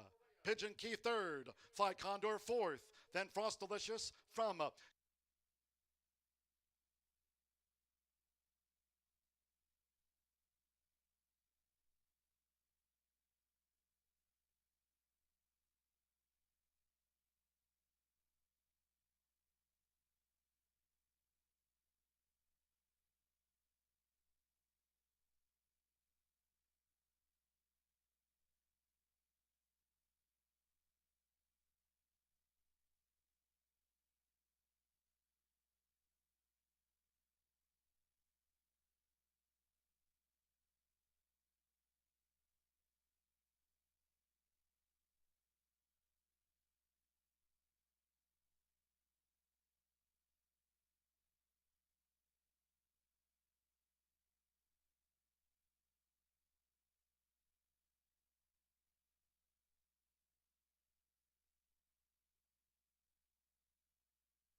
just about 9 minutes away from my favorite time of day. It's 50-cent pick 5 time, low takeout, big return, because we've got some big fields featured in this 50-cent pick 5. We are on the Exmark turf course for races 5, 7, and 8. Barring any pop-up showers or anything like that, it is a gorgeous day down here in Shelbyville, Indiana, just 8 minutes away. To scratch number 8, Jova. Jova out of this race leaves us with a competitive field of boys at the allowance level going 6 furlongs in here. And I happen to fancy number 6, 8-1 on the board right now. Shandana. Rodney Prescott appeared to have options in here. And, you know, it looks like he hops off Stop Hammer Time, who he's been aboard the last 6 times to maintain his mount with the 4-year-old filly who is running against the boys. Now, that's always a tall task, a filly against the boys in this spot. But she lost to Hungarian Princess last time out, who looked like a world beater last time. There's no doubt about it. I mean, I understand it was an Indiana-bred stakes race, but Hungarian Princess was dominant in victory, and they stopped the clock in 1:11 flat. So I do think Shandana can likely step up here against the boys. It is nice to have an overlay 8-1, a great price on a horse who, even though it's a filly running against the boys, this is a 5-time winner who's looking to make over $200,000 as only a 4-year-old filly. Rodney Prescott going to be calling the shots in here, and I just trusted Mr. Prescott that he was hopping off what I think is a live runner in number 3 to ride Shandana in this spot, who does bring in a bullet workout 47. Certainly been feeling good in the mornings. Usually I don't pay attention to times as much, but when you've got back-to-back workouts recently heading into a race, I think Shandana has been showing her stuff nicely in the morning. We'll see if it can be rewarding in the afternoon. 8-1 on the board. I do think Flower Pecker is going to take some beating in here. This horse is 6-5. And when it's all said and done, 6-5 may very well be a gift in this spot. The 6-year-old by Discreet Cat absolutely dominated from start to finish last time out. I know I wrote home about Shandana stopping the clock in 1:11 in the stakes race. This horse won the race going 109.88 last time out. They pushed through a tight spot on the rail, and they were headed at the top of the lane. Rockin' Junebug did come right up to the throat latch of Flower Pecker, and this one just stayed on nicely and continued to dig down, didn't tire late, galloped out very well. This looks to be an impressive $30,000 claim. Off the claim, they jumped up, ran second in the $100,000 Brickyard Stakes, and then they won last time out. Already certainly have return on their investment in here. We'll just see if Flower Pecker can put along 2 impressive races in a row, because it has been some time since this 6-year-old's won 2 races in a row, and you're going to have to settle for a skinny price on the board right now at 3-2. The value player in here is the horse that I believe Prescott jumped off. Sammy Bermudez jumps on. Bermudez winning at 16% so far on the year. And Tiana Richardville and Sammy Bermudez have had plenty of success. They're winning at 24% when they do team up. The 6-year-old gelding threw in a clunker last time out, but I think he had deserved excuses. It was in the mud. One of his 6 victories in the career has come in the mud, so definitely will appreciate being back on a fast main track today. So if you draw a line through that last race, I mean, this is a horse who had been in good form with 2 seconds and a win recently, including a $100,000 win in the Harrison Stakes. Went off at 12-1, beating Manuelito. Thirsty Acres Racing looking to get Stop Hammer Time home a winner in here, and this would be an excellent start in that 50-cent pick 5. This is one of the more challenging sequences of the entire week. I do believe and fairly confident that we will have the biggest pick 5 payout of the entire week, and that's saying something because we have had some very generous payouts throughout this week. It's a challenging sequence. It looks to be void of a heavily backed single. I am going to take a stand in race number 5 and hope that Shug McGahee can only improve on his 67% win rate. And we're going to single on the turf with the second-time starter in race number 5. And then we're going to spread out in races 6 and 8. And hopefully we are on to a live race in race number 7 with the 4 and the 5, as both those horses exit the same race. An extremely challenging sequence in here. Big fields. Will it be big payoffs? We'll find out just 4 minutes from now. Good luck.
The horses are coming onto the track now for the fourth race. This race will be run over the main track at 6 furlongs, a field of 7. Scratch 8, Jova. Number 8, Jova, has been scratched. No rider changes. 6, Shandana, 2 pounds over. Race 4 features Exacta, Trifecta, Superfecta. There's 10-cent Pentafecta bets. The start of another rolling double. Pick 3 in the 50-cent Pick 5 with an 11.99% takeout starts with a sprint. Under sunny skies, fast, firm, and due off soon.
We're less than 1 minute away from post time. Starts at the 50-cent Pick 5, fast and firm.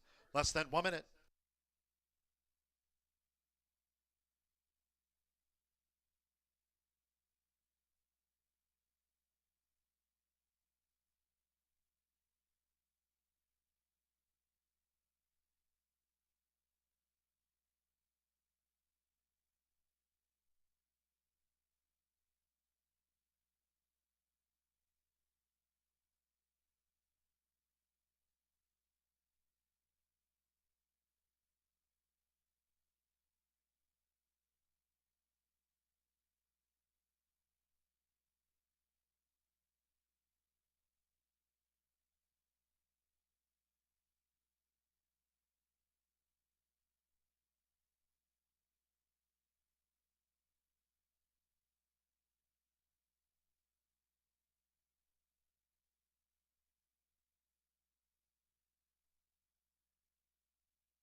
The horses are approaching the starting gate.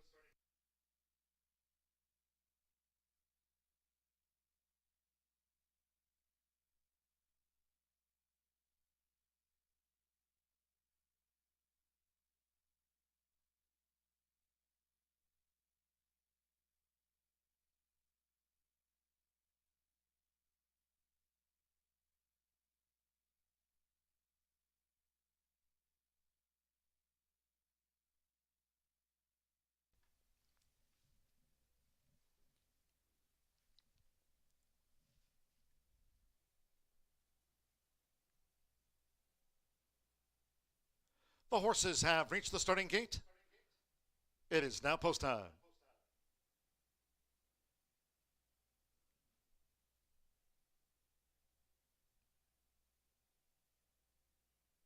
Now they're going in.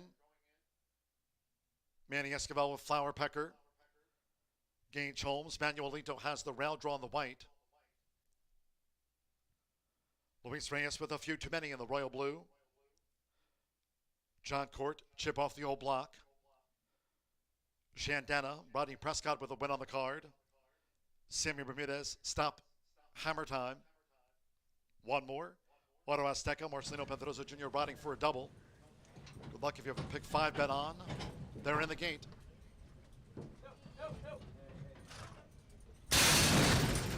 Roffin sprinting.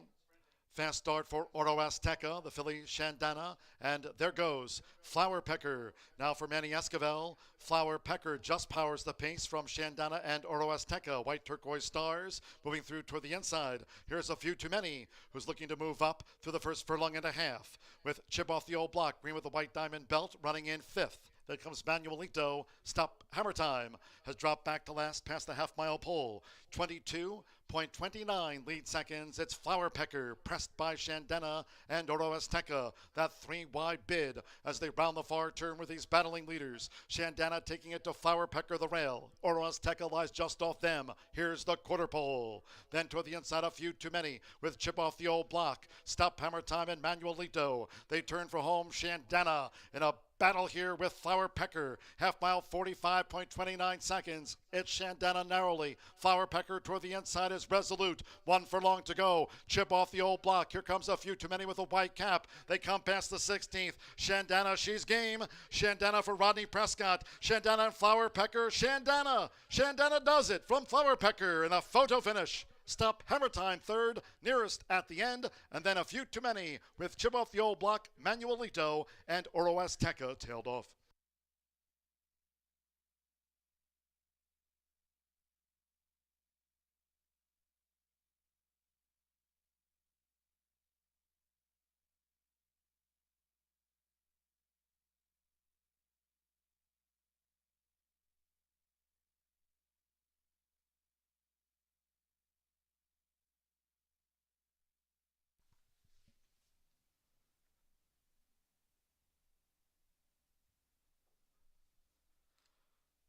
Six, 4, 3, 2. 110.776. Shandana 9-2. The flat out Philly first. Number 4, Flower Pecker at 8-5 on the place horse. 3, stop, hammer time.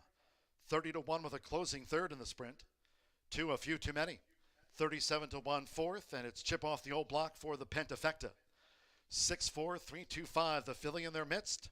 Rodney Prescott, a couple of wins on the card. For Bob Dobbs Jr. here, Judy Doris and Ken Sentel. It's Shandana's 9-2 win. Starts off a pick 5.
The results of the 4th race official. And the winner's circle, the 6, Shandana with Rodney Prescott riding double. Shandana is a 4-year-old Bay Filly by Flat Out. Out of the military mare, Beau Jest. Bred here in the Hoosier State by owners Judy Doris and Ken Sentel and trained by Robert Dobbs Jr. Horseshoe Indianapolis congratulates the winning connections of Shandana. Takes out a sprint at 110.77 over the boys. 6'4" exacta paid $38.80. 10-cent pentafecta, $167.03. Chip off the old block ran fifth. 50-cent trifecta, 643, $46.15. 2-6 double, $46.60. 50-cent early pick four, paid $278.55. 10-cent superfecta, 6432, $56.23. Pick three, $52.95. Fifth race, the Maiden Phillies Mares Turf Mile. No scratches, all 12 run. No jockey change for 11 Lamasco to Manny Esquivel. No overweights. Manny Esquivel rides 11 Lamasco, racing with blinkers on. No scratches. A dozen maiden run.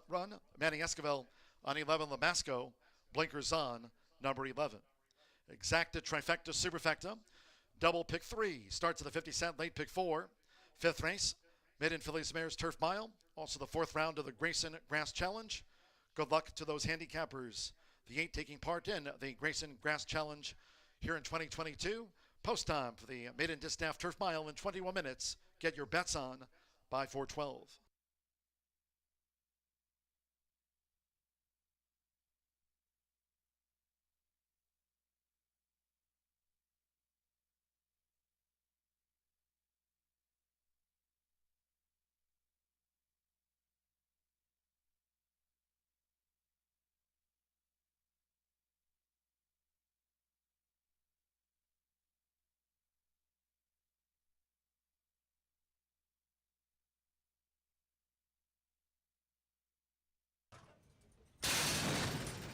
Off and sprinting.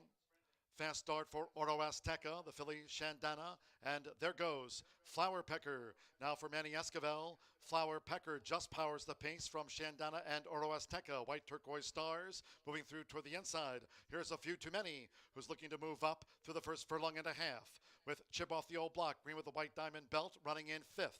Then comes Manuelito. Stop Hammer Time has dropped back to last past the half-mile pole. 22.29 lead seconds. It's Flower Pecker pressed by Shandana and Oro Azteca. That three-wide bid as they round the far turn with these battling leaders. Shandana taking it to Flower Pecker the rail. Oro Azteca lies just off them. Here's the quarter pole. Then toward the inside, A Few Too Many with Chip Off the Old Block. Stop Hammer Time and Manuelito. They turn for home. Shandana in a battle here with Flower Pecker. Half mile, 45.29 seconds. It's Shandana narrowly. Flower Pecker toward the inside is resolute. 1 furlong to go. Chip Off the Old Block. Here comes A Few Too Many with a white cap. They come past the 16th. Shandana, she's game. Shandana for Rodney Prescott. Shandana and Flower Pecker. Shandana. Shandana does it from Flower Pecker in a photo finish. Stop Hammer Time third, nearest at the end, and then A Few Too Many with Chip Off the Old.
Feel the excitement with TwinSpires.com, the official betting partner of the Kentucky Derby and Breeders' Cup. With TwinSpires.com, place legal wagers and watch live horse racing wherever you are on any device. Sign up, play, and win today. New players use promo code FREE100 on sign up to start your $100 bonus. With TwinSpires.com, you can bet on horse racing.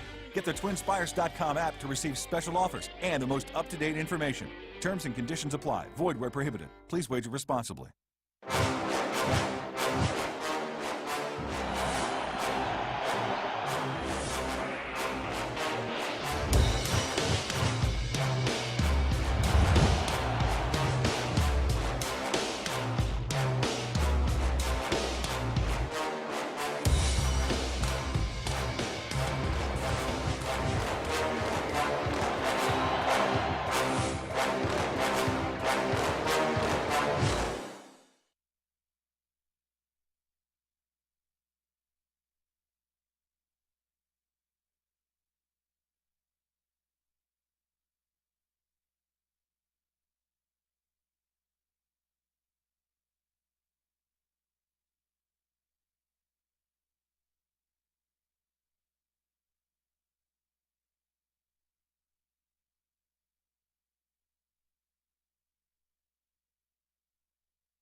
I hope you guys love these segments as much as we do. It is mic'd up, ladies and gentlemen. And we did it yesterday with George, who rode Deshaun. And today we are going to talk to Deshaun here for the 5th race, which is our Grayson Grass Challenge race.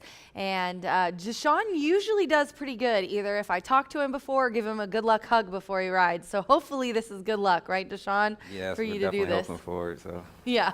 Joyful applauses to your aboard here. So you haven't ridden this one yet. So I guess just tell people who don't know, how do you approach riding a horse that maybe you haven't raced with before?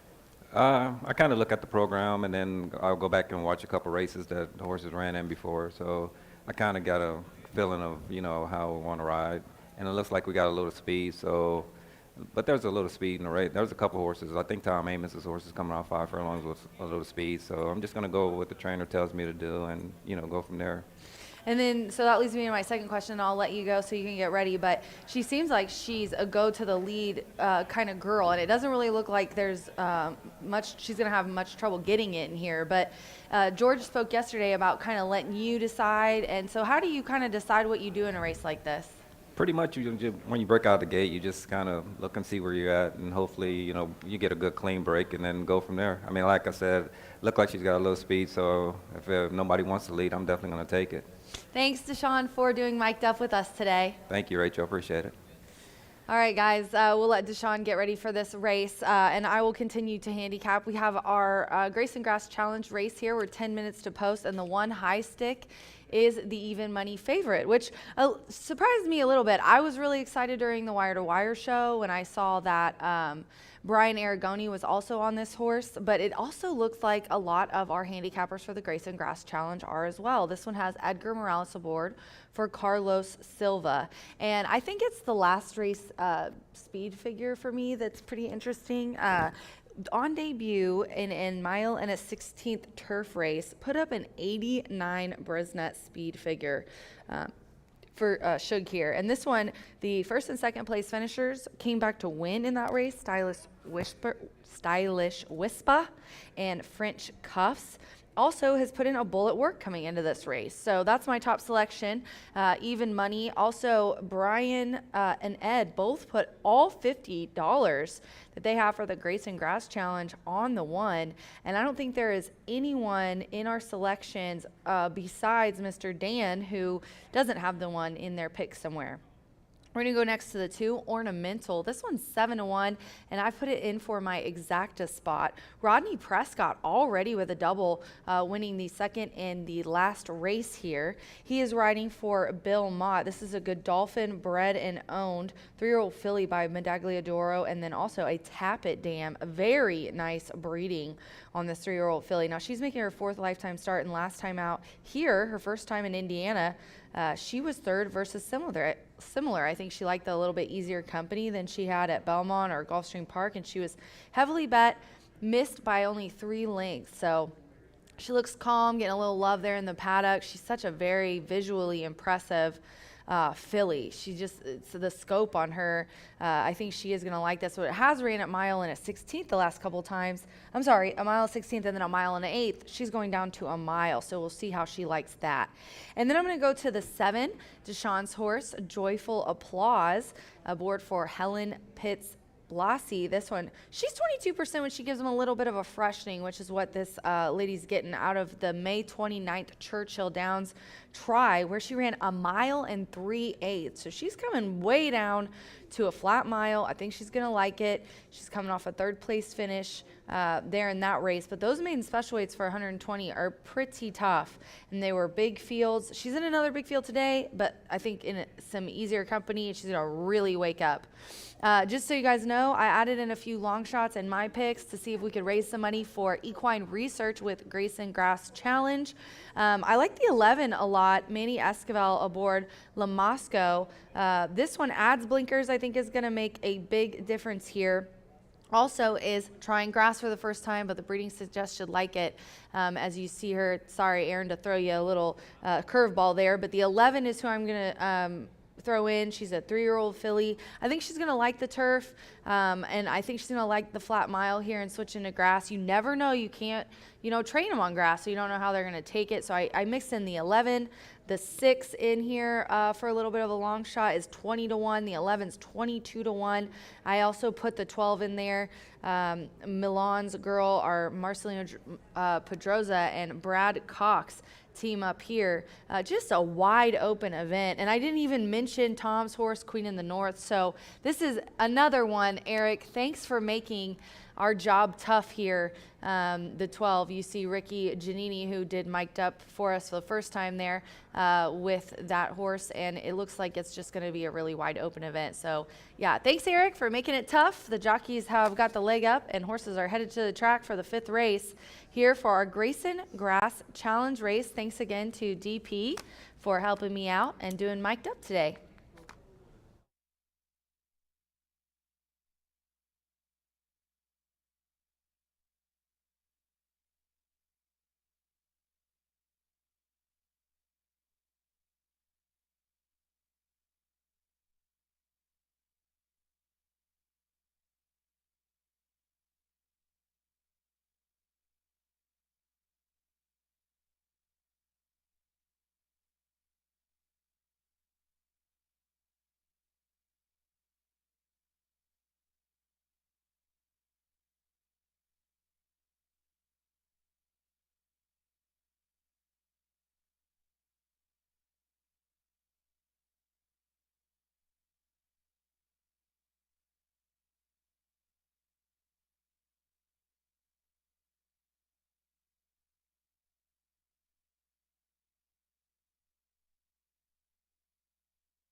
The horses are stepping onto the track now for the fifth race. This Maiden Phillies Turf Mile. It's round 4 of the Grayson Grass Challenge. Exmark Mowers Turf Course, firm rail at 24 feet here, all 12 run. 11 Lamasco, the jockey Manny Esquivel. Manny Esquivel rides the 3-race maiden. 11 Lamasco racing with blinkers on. Blinkers on 11 Lamasco. Race 5 with Exacta, Trifecta, Superfecta. Double pick 3 starts at the 50-cent late pick 4. Round 4 in the Grayson Grass Challenge here at Horseshoe Indianapolis. 3 minutes to post time. 3 minutes.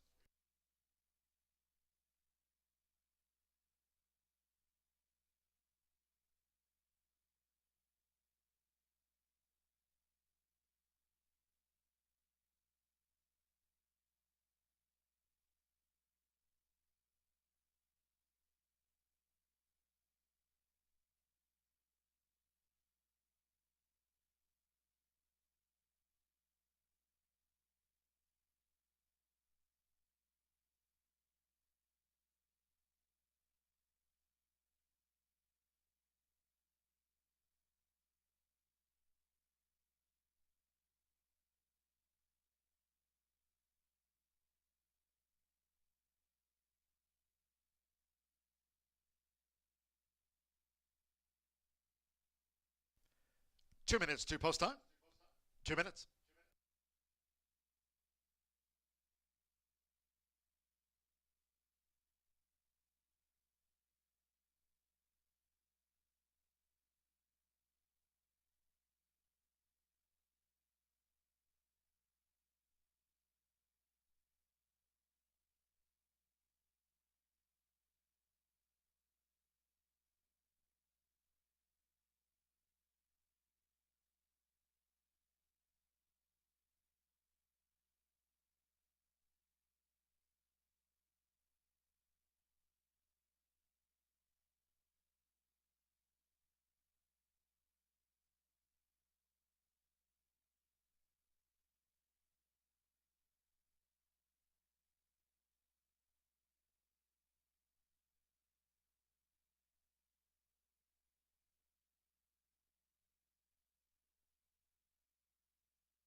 We've now drawn to within 1 minute to post time for this Maiden Phillies Turf Mile.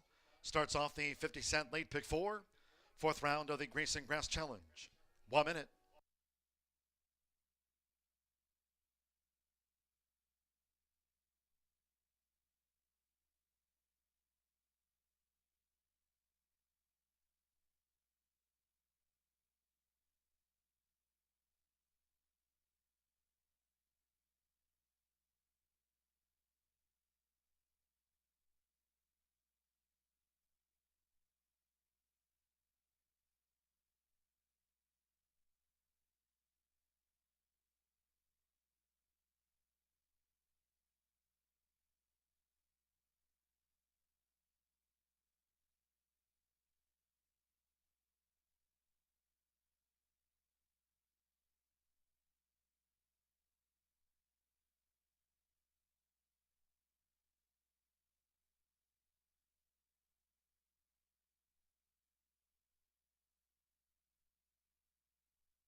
The horses are approaching the starting gate.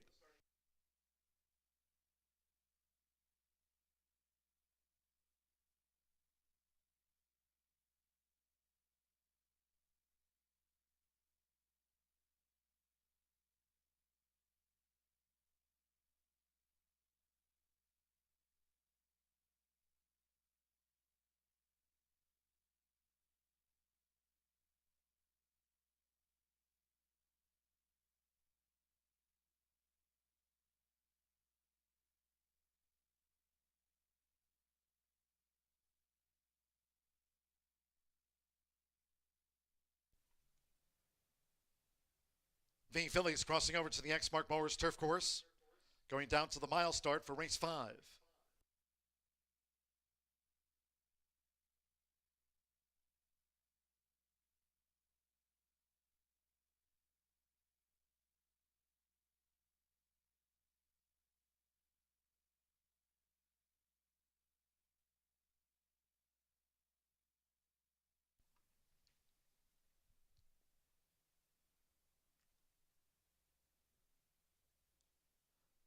The horses have reached the starting gate. It is now post time. Loading at the mile. Edgar Morales with high stick. Even money favorite. In this Maiden Phillies turf mile, we're loading up. Sean Parker with joyful applause, white royal blue stripes. Godolphin's ornamental. Rodney Prescott with a couple of wins on the card. Now Fernando de la Cruz with Ms. Maggie debuts. Ms. Maggie in. Farron Peterson, My Sweetness drew 3. It's now 4-5 on high stick. Joe Ramos with team blocks, beg, borrow, and steal. Gold green blocks for the Illinois bred. Here's beg, borrow, and steal. Luis Reyes, Queen of the North, Orlando Mojica. I'm box office. Like beg, borrow, and steal, both for Bob Dobbs Jr. Manny Esquivel, Lamasco coming up. Vincent Chaumonot with Paris, Kentucky, went it well. Gage Holmes with Azamana Empire. Black Line Memo. Now 3-5 high stick. One more at the mile. The Curlin filly, Milan's Girl. Marcelino Pedroza Jr. with the win on the card. It's round 4 here at Horseshoe Indianapolis in the Grayson Grass Challenge. All set. And they're off. Ornamental, high stick, broke sharply, has a red cap. Right there is Queen of the North and the newcomer. Ms. Maggie is also prominent to just lead out. It's Ms. Maggie went to the front for Fernando de la Cruz from high stick with the rail. Queen of the North and Lamasco starts a bit on the outside as Ms. Maggie leads them out to the stretch. Then nearest the inside is Azamana Empire in the black cap with just inside 6 furlongs to run. Joyful applause between fillies. I'm box office is posted wide. And then Ornamental taken back by Rodney Prescott in the Royal Blue of Godolphin with in between horses. My Sweetness joined out wide by Milan's Girl, who's keen. We come back then to and behind fillies Paris, Kentucky, and the team block newcomer Beg, Borrow, and Steal trails. The Maiden Phillies turf mile. The first 2 of 8 furlongs in 22.86 seconds. Ms. Maggie leads past the half mile. Tracked by Lamasco. Then toward the inside is High Stick, who's nestled in third. Joyful applause starts her move now for Deshaun Parker. Queen in the North is running in 5th. Milan's Girl is 6th. As they round the far turn.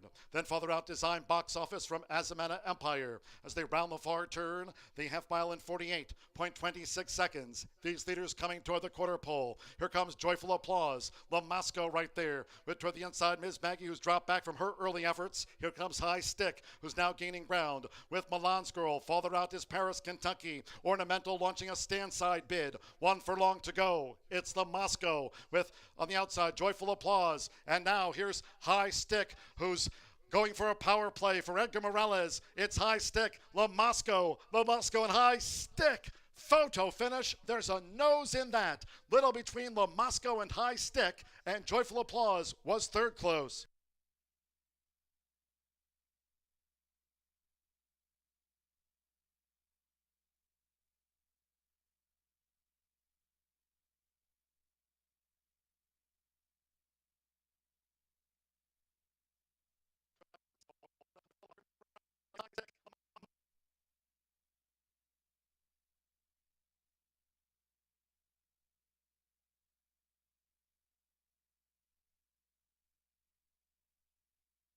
136.77 for the Maiden Phillies Turf Mile. It is a win photograph. Hold all.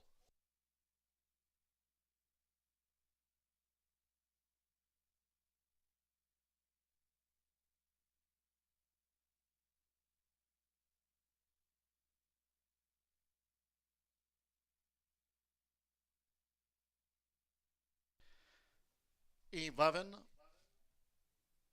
beats the 1.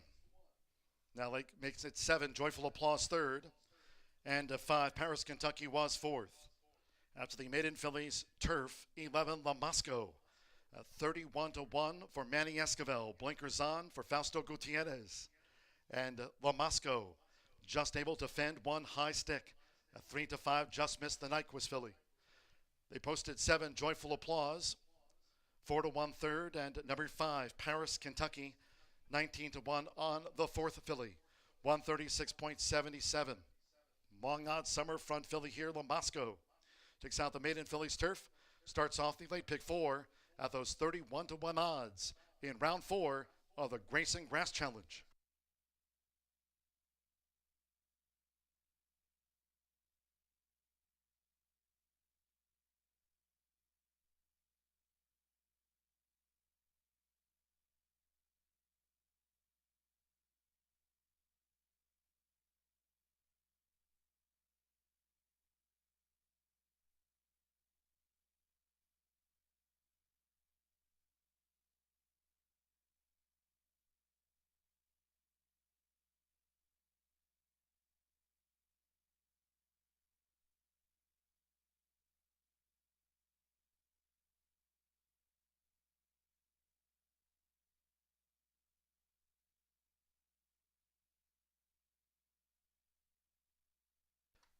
The upset official. Result confirmed by the judges. La Mosco has beaten High Stick. Joyful Applause third, and Paris, Kentucky fourth official.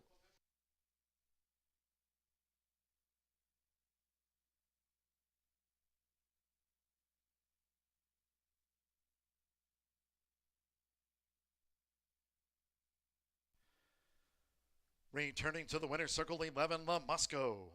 Manny Esquivel picks up the win. La Mosco, 3-year-old Bay Philly by Summerfront.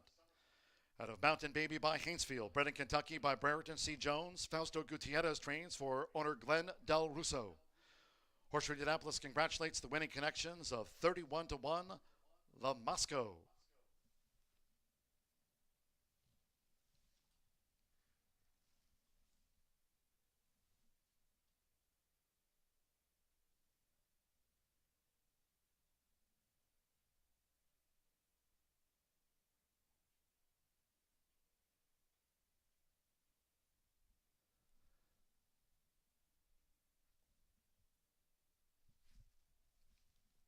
Pick 3 paid $297.55. 11-1 exacta, $172.60. 50-cent trifecta. 11-1-7, $269 even. 6-11 for the double. Once again, this 50-cent pick 3 covered races 3, 4, and 5. $297.55. The 6-11 double, $165.60. With Paris, Kentucky fourth for that 10-cent superfecta. And that Maiden Phillies Turf Mile. Favorite second, all 12 ran. 136.77. It was round 4 of the Grayson Grass Challenge. 8 handicappers taking part for the Grayson Charity Fund. Horseshoe Indianapolis' Racing Rachel had 10 to win on the winner at $64.20. Way to go, Rachel. Raising funds for the Grayson Jockey Club Foundation after round 4 of the Grayson Grass Challenge. Race 6 next, Maiden Sprint. No scratches, no jockey changes, 5 Band of Roses. First time Lasix medication. That should be marked in your program. First time Lasix for 5 Band of Roses. Exacta, trifecta, superfecta, double, pick 3. Post time for the 6th race Maiden Sprint will be in 17 minutes off at 4:41. Up next, race rewind of the Maiden Phillies Turf Sprint.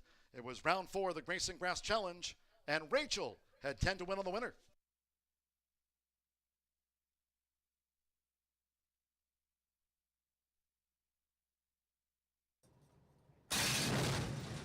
and they're off.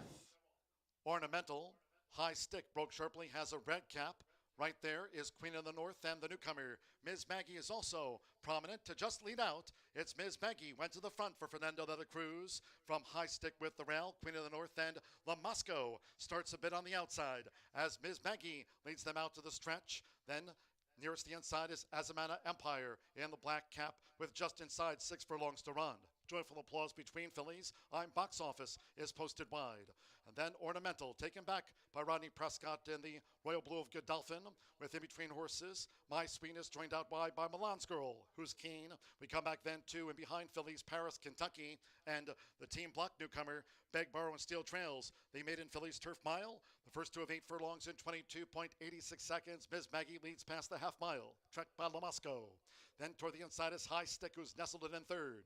Joyful applause starts her move now for Deshaun Parker. Queen in the North is running in 5th. Milan's Girl is 6th.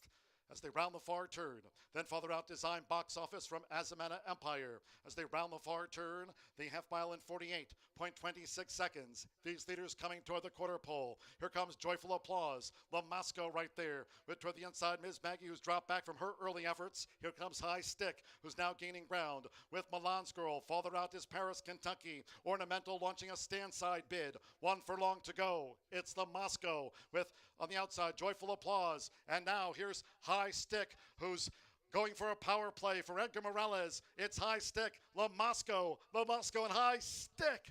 Photo finish. There's a nose in that. Little between La Mosco and High Stick, and Joyful.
Ladies and gentlemen, for your information, in the quarter horse finale, race 10, we have a late jockey change to announce for the first time in the 10th and final.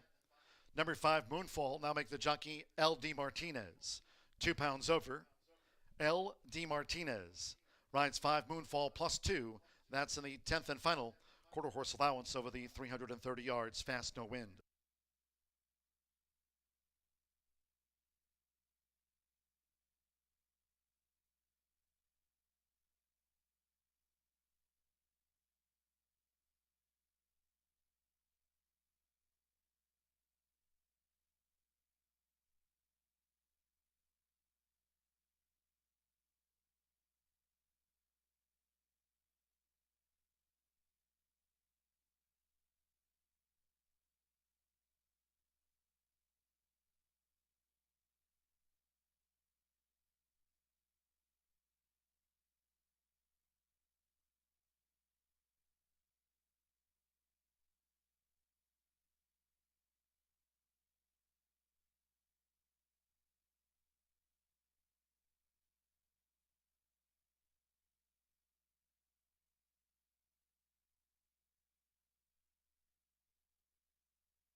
Lavasco certainly spices things up in that straight fire 6 and the second leg of the pick 5, the pick 4, 31-1. First start off the claim. The numbers were excellent for the trainer in there. Esquivel gets the job done, breaking from post number 11. Aggressive into that first turn, and when called upon, had plenty left, 31-1.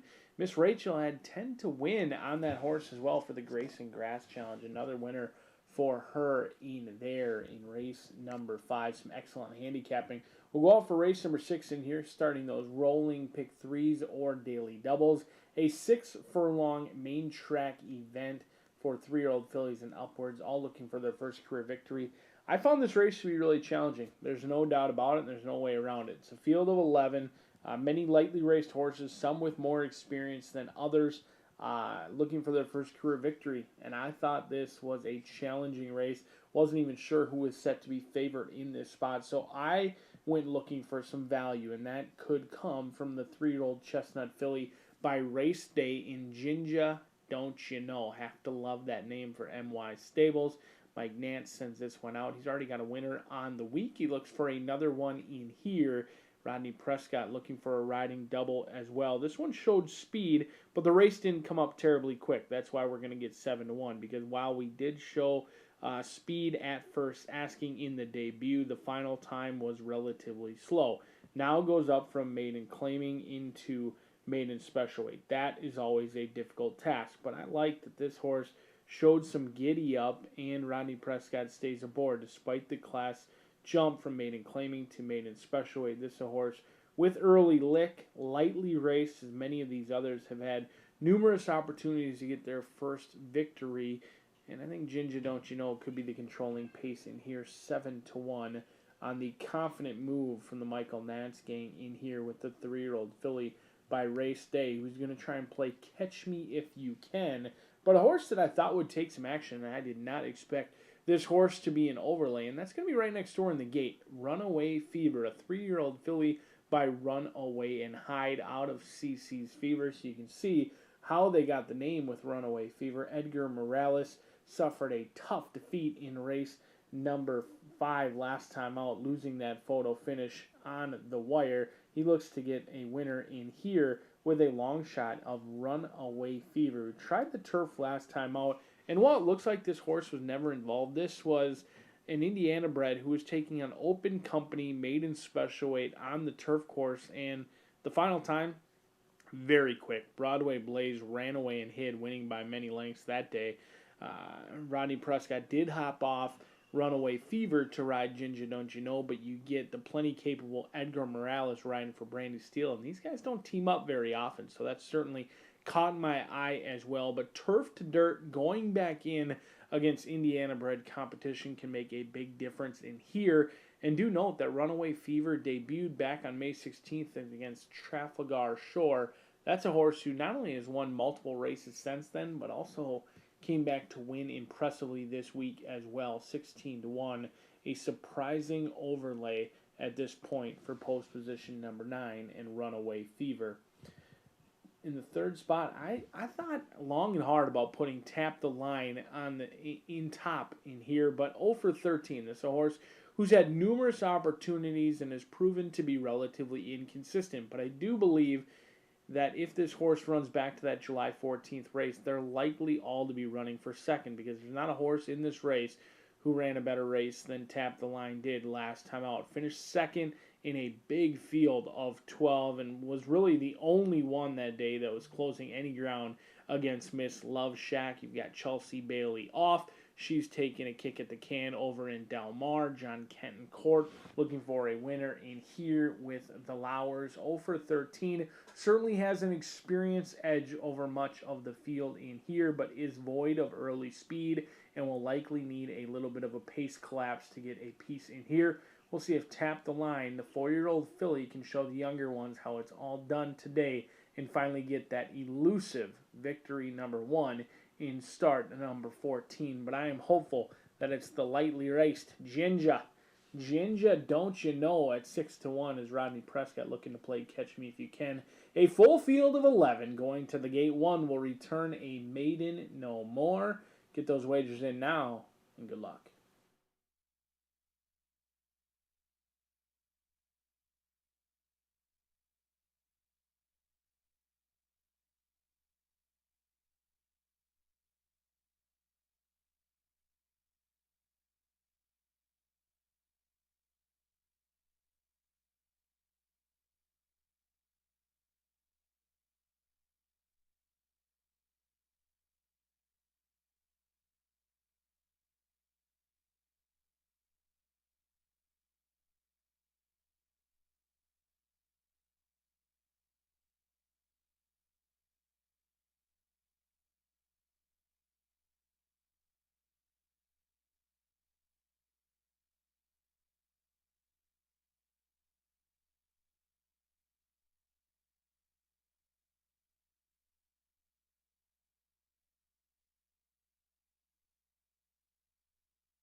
The horses are coming onto the track now for the 6th race.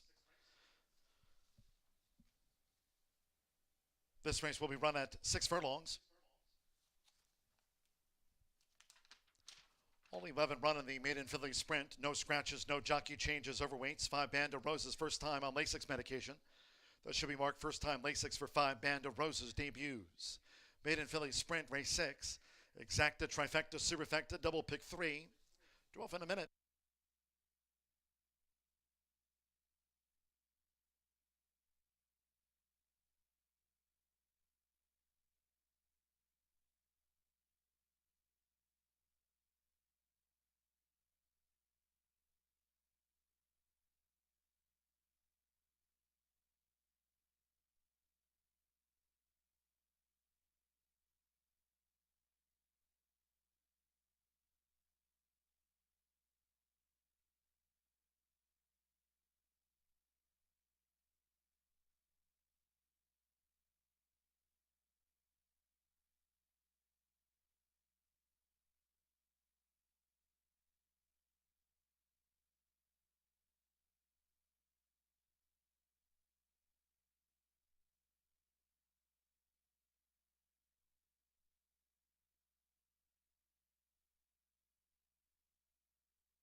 The horses are approaching the starting gate.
The horses have reached the starting gate. It is now post time. We're going in.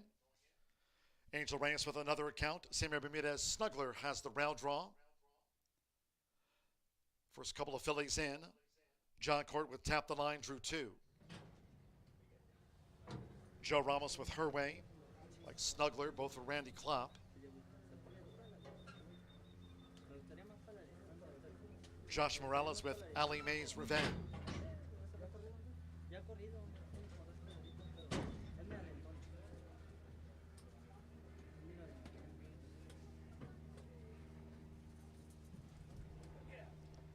Tap the Line, 2-1 favorite over the 6 furlongs. Now Her Way in. Orlando Mexico with Angels in Disguise. Rodney Prescott with Ginger Don't You Know. Andres Aloha, Band of Roses drew 5. Edgar Morales with Runaway Fever. Just a couple back. Gage Holmes with Vivijo drew 10.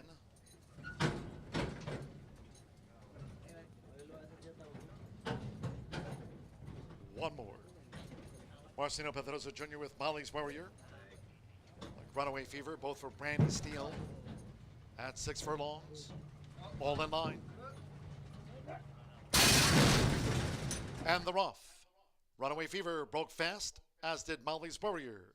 Ali's May's Revenge. There's Angels in Disguise, who now rockets between horses for Orlando Mexico to just lead, but quickly headed by Snuggler from the rail for Sammy Bermudez. Snuggler took the front from Angels in Disguise, with Runaway Fever showing positional pace in third. Ginger Don't You Know is fourth, going past the half mile, with for the inside Band of Roses, who's moved through to grab 5th. The gray is Her Way, with on the outside Molly's Warrior posted wide, just over 3 furlongs to go. Then comes Tap the Line, going past Ali May's Revenge the Rail, a break of 2. Another account is running second to last, while Vivijo trails the Maiden Phillies sprint. The quarter was 23.9 seconds. Here they come at the quarter pole. Short lead, Snuggler. Snuggler just leads. Angels in Disguise, Runaway Fever, Molly's Warrior sweeps in the 4 to 5 path, and Band of Roses looks to plow through from the rail. Half mile 47.26. It's Molly's Warrior took the lead. Band of Roses slipped through now to gain second, coming past the 16th. Snuggler spent. Runaway Fever. Then toward the inside is Her Way, with Tap the Line with Marcelino Pedrosa Jr. Molly's Warrior, 3/4 length better than Band of Roses. Tap the Line game third, and then Photo, Snuggler with Her Way, and Runaway Fever after that.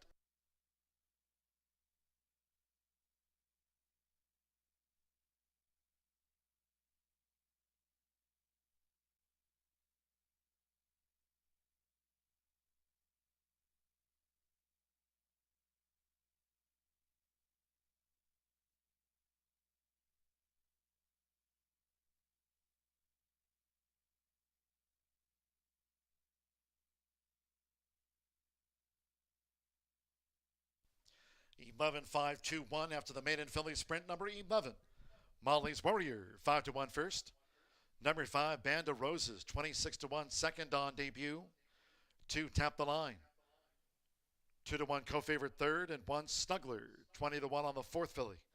59, well, that's not right. It was at 6 furlongs. 59.87 for the 5/8. They went 3/4 of a mile. It's 11-5-2-1. Marcelino Pedrosa Jr., Brandy Steele on Jim Edgar's homebred, co-owned by Martin Coleman. Gets off the mark in her 8th run. It's Molly's Warrior. Stand by for the 6 furlong time.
The result of the sixth race official.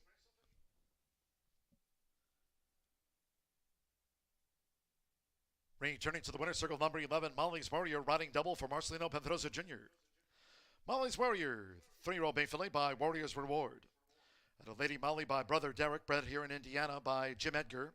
Brandy Steele trains for breeder Jim Edgar and Martin Coleman. Horseshoe Indianapolis congratulates the winning connections of Molly's Warrior, takes out the Maiden Filly Sprint, and gets the Cody photo.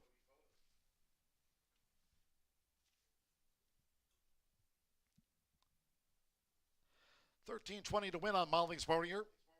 Pick 3.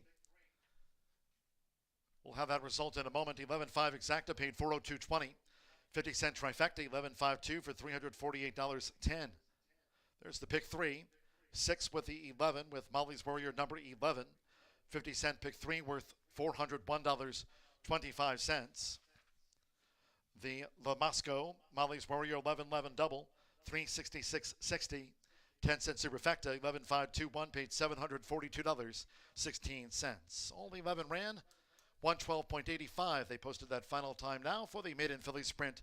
It went in 112.85, Molly's Warrior. We go to the 7th. Back to the Exmark Mowers turf course. Firm, rail at 24 feet for the mile. Scratch, number 13, Rianti, was an also eligible scratch 13. No jockey changes. 7th race 2, Humble Warrior plus a pound. And number 10, Boulder Bay at 1 pound to the weight at 119. Scratch 13, Rianti. Exacta, trifecta, superfecta, 10-cent pentafecta bets, double pick 3. Post time will be at 5:13.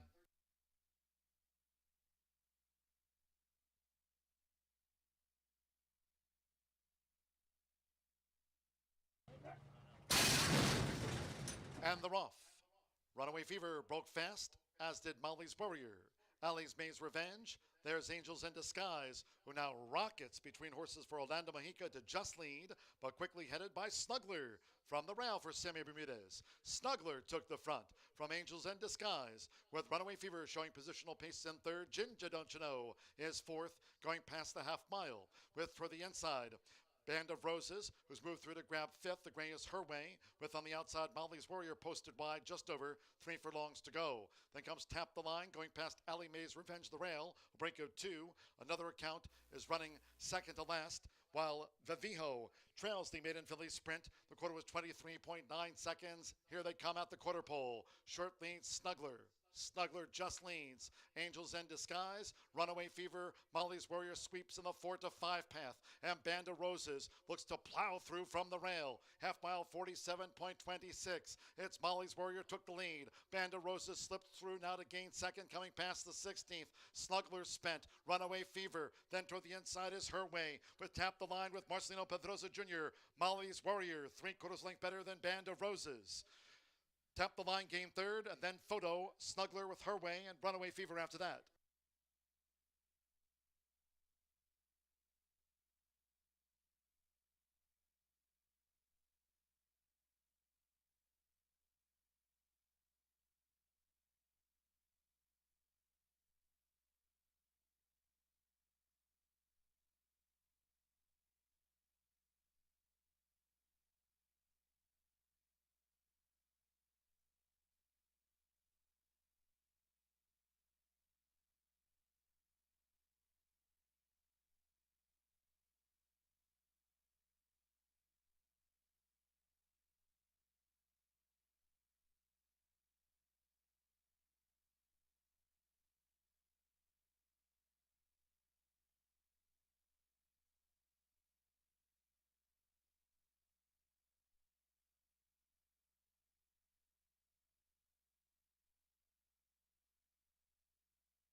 to take over all sports.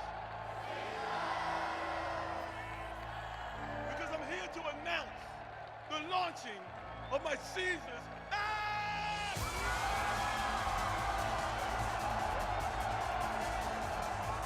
Oh yeah, and yeah. Sound the bells. Release the doves and put some respect on Caesar's name.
$11 minutes to the 7th race, and I just realized as I sat down to start handicapping, it's actually 265, Aaron. I messed that up, and I will explain to you guys why. And I don't normally change it, but it was kind of a mistake this morning what I put on my tip sheet, because what I like to do in this kind of race, when you have plenty to go off of different races, and these horses have tried the exact distance and a surface numerous times. What I like to do is I like to go on my DRF formulator and I look at the buyer's numbers and I compare their previous races at the exact distance and the exact surface to some of the other horses. So the one with the highest buyer's number in this field is the 2, Humble Warrior. And so I've got that one on top. Now, of course, since I switched it, it'll end up being Amicable. But regardless, I'm going with the highest buyer number. Last race in the Snack Stakes put up a 69 buyer number at a mile on the turf. That's what we're doing here in this 3-year-old Nip Allowance. And that was versus Tougher. That was Stakes Company. So that's a huge key for me right there. Andrea is aboard for Tony Granitz. Tony is also a co-owner of this 3-year-old, gelding by Mayo Man. So those are really the main 2 reasons why I like this horse. This horse is dropping down in class, was second versus Tougher in the Snack Stakes. That was an 11-horse field, and put up the highest buyer speed figure of its career, a 69 routing on the turf. Likes to come from off the pace as well. As you can see, the couple of wins came from pretty far back last year. Nice second and a first. They were both from off the pace. Then we'll go to the 6th, which is 6-1 right now, and that is Amicable. Joe Ramos is hot. Of 19 starts, he's had 5 wins, 2 seconds, and 2 thirds. That's 9 of 15. That's pretty insane. He's riding here for Charlie Livers and Kent Sprunger, who has bred and owned this 3-year-old colt. Another one dropping down was 3rd in the Snack Stakes with Humble Warrior, and was 6th last time out in the Governors, but that was on the dirt. The turf races have been much better, and the other times that this one has ran a mile on the turf has put up a 65 and a 53 buyer. So 65 is a little bit comparable to 69, so that's why I've got this one in 2nd. And then in 3rd, I have Jackson's Gold in my trifecta spot. The 5 right now is also 6-1 on the tote board. Josh Morales is aboard for Erin Thompson, a very capable and talented horsewoman who has this one coming off of a second place finish, going a mile and a 16th on the turf, and was second, beaten less than a length in that race. This is also a key start as his third off the layoff. And this one, I look back at his mile turf races, and he put up 53 and 58 buyers. 58 was the highest that he put up in this distance and surface. Gosh, it says dark brown, but he looks like almost like a black gelding. Like, he is so dark and beautiful. Very visually impressive, the 5. Off looks alone, I really like the 5, Jackson's Gold. So I've got 2-6-5 here in the 7th race. We are just 7 minutes to post here at Horseshoe Indianapolis. Don't forget, we do have another 2-year-old maiden race for the thoroughbreds, and we're going to switch over to quarters for race 9. We have the 17th running of the Horseshoe Indianapolis Classic, a 3-year-old stakes, 400-yard dash. I've got Randy Smith going 1, 2, 3, so stick around for that. But right now here we are 7 minutes to the 7th race, and I've got the 2 on top. Good luck.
The horses call post right now for race 7.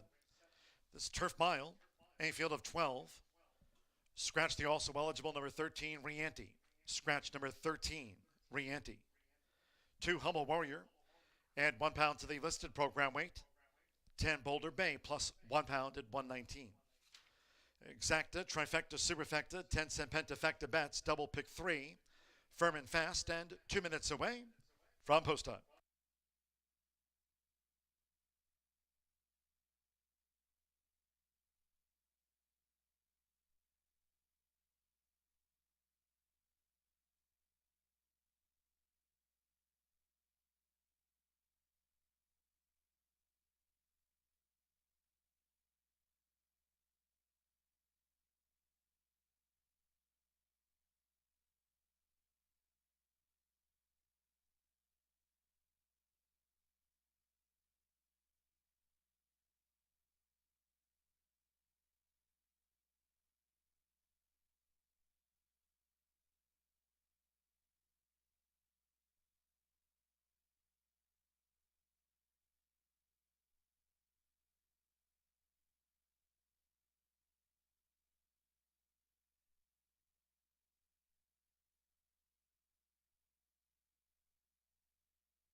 Less than 1 minute away from post time.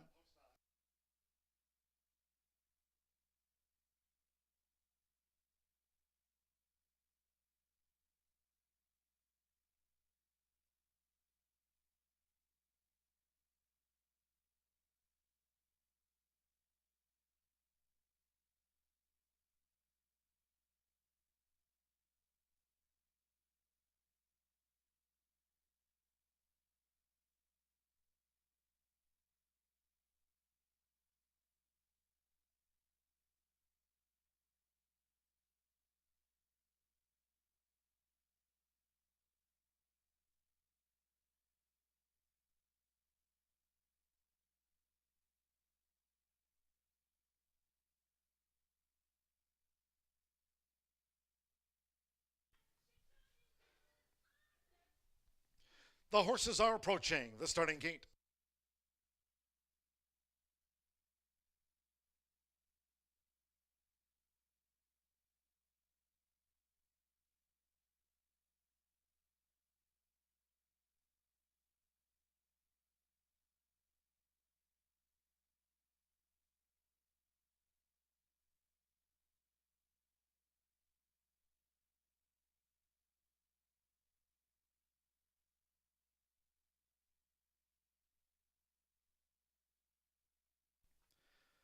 The runners crossing over to the Exmark Mowers turf course near the mile start.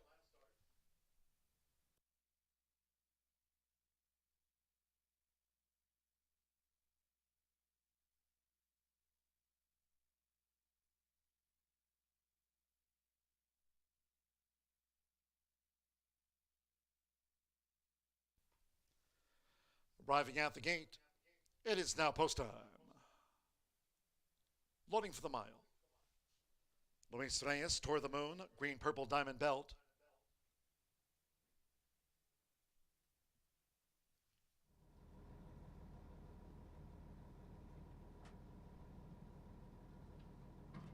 Andre Zoloa, Humble Warrior coming up. 5-2 favorite, Humble Warrior. Joins Toward the Moon. Sammy Bermudez with Got Lost. Gage Holmes with Shotgun Joe Ramos. Jose Riquelme with Venice Beach. Venice Beach going in. Fernando de la Cruz with Aero Ballistic. Now remember him.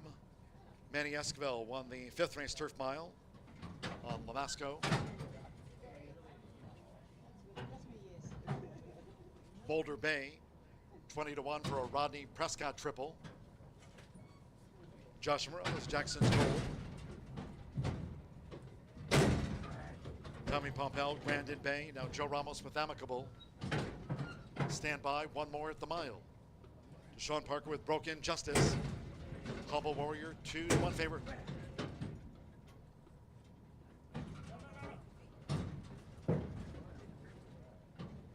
Seventh of 10 on the Horseshoe Indianapolis card. They're in the game. And they're off. Nice line out as Boulder Bay drifts back toward last. Toward the Moon broke sharp. Venice beat speed. Remember him is also front rank here for Manny Esquivel as they line up for it. Shotgun Joe is prominent, and Humble Warrior in the white cap moves through nearest the inside for Andre Zoloa as Venice Beach for Jose Riquelme vies for the lead out to the stretch with Remember Him. Then it's a Shotgun Joe. Toward the Moon against the rail there at 24 feet. Humble Warrior running in 5th. And then comes Jackson's Gold in 6th. Aero Ballistic is a wide 7th with Taken Back Grandin Bay. On the outside is gaining ground Broken Justice with 5 furlongs to run. Then between horses Got Lost and Amicable held up with the rail as Boulder Bay trails in 12th position. The quarter was 22.91 seconds, 4 furlongs from home. It's Venice Beach who just leads. Remember him, second on the outside by 2. Toward the Moon, Aero Ballistic running a wide 4th. Then Humble Warrior in 5th. Looking to gain toward the inside is Amicable, who scoots through with the rail. Got Lost, got the shuffle. Broken Justice in the clear to 3 furlongs from home. Then comes Jackson's Gold, followed by Shotgun Joe, wide Grandin Bay. And Boulder Bay still trails the mile. Half mile, 47.26. Inside a quarter of a mile to run. Remember Him leads off the turn. It's Remember Him from Aero Ballistic. Venice Beach has dropped back. Humble Warrior with on the far outside. Broken Justice looking to gain. Jackson's Gold also looks to be staying on it in traffic. Here comes Jackson's Gold, who takes toward the inside, and finishing well is Jackson's Gold as they come past the 16th. Whoosh! With Joshua Morales, Jackson's Gold took the lead, took command, and wins by 5. Aero Ballistic on the wire with Humble Warrior. Remember Him. The next one's across from Broken Justice, then Amicable.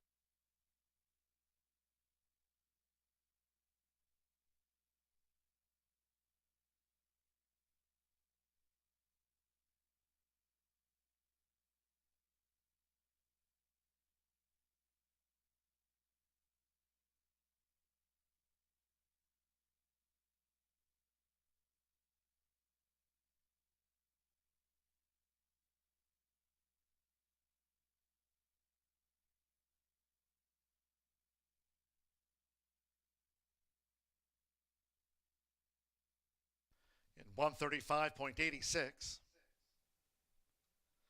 It was 5-2 on number 5, Jackson's Gold. We're standing by for the running order from the judges after the mile. Josh Morales here for Tanya and trainer Aaron Thompson, son of Jack Milton. 135.86, Jackson's Gold. The judges have called for a place photo. Hold all bets until official.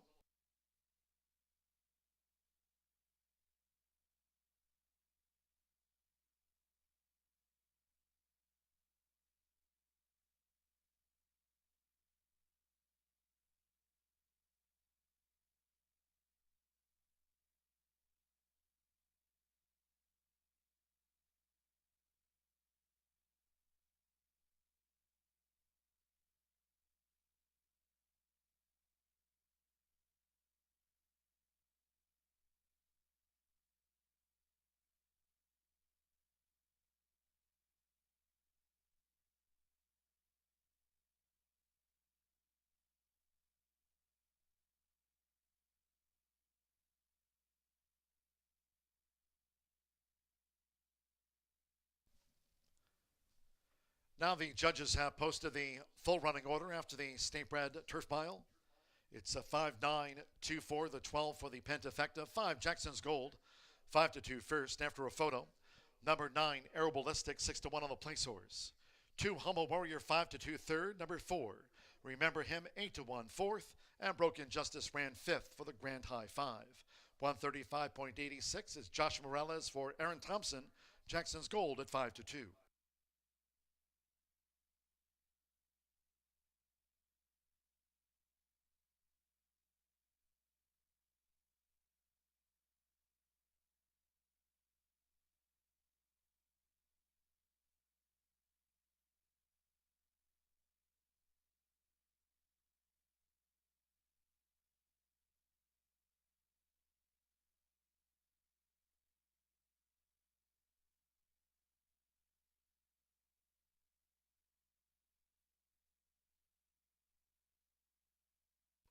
The result of the 7th race official.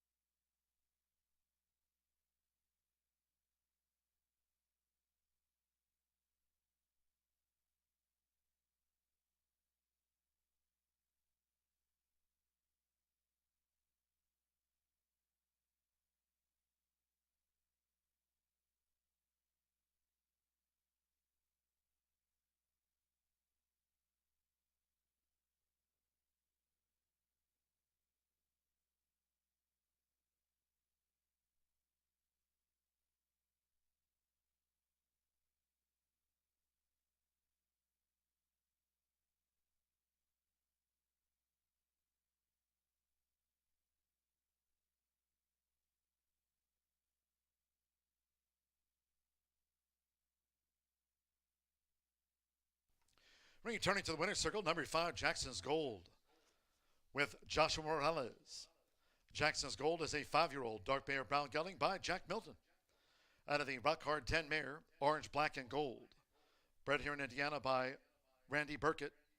Racing for Tanya and Aaron Thompson. Aaron Thompson trains the son of Jack Milton. Horseshoe Indianapolis congratulates the winning connections of Jackson's Gold. Takes out the turf mile at 5-2. Exacta paid $62.20. 50 cent pick 3, 11, 11.5, $610.10, 10 cent Pentafecta, $397.64. Broken Justice ran 5th. 50 cent trifecta, 592, $67.15, 11.5 double, $72. 10 cent superfecta, paid $74.17 with Remember Him 4th in the mile. A dozen ran 135.86, favored 3rd. In the 8th, the Maiden Juvenile Turf scratched the also eligibles. 11, Giovannino, and the 12, Najarok, scratched the also eligibles, numbers 11 and number 12.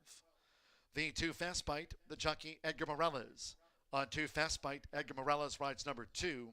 And against 7, Foxy Boxy. Once again noting, apprentice Andrea Rodriguez now claims the 5 pounds on 40 career wins. Foxy Boxy corrected weight, single bug, 111. Exacta, trifecta, superfecta, 10 cent pentafecta bets, double, and final pick 3 on a 10 race card. Post time 5:45. Next live race card here Monday off at 2:30.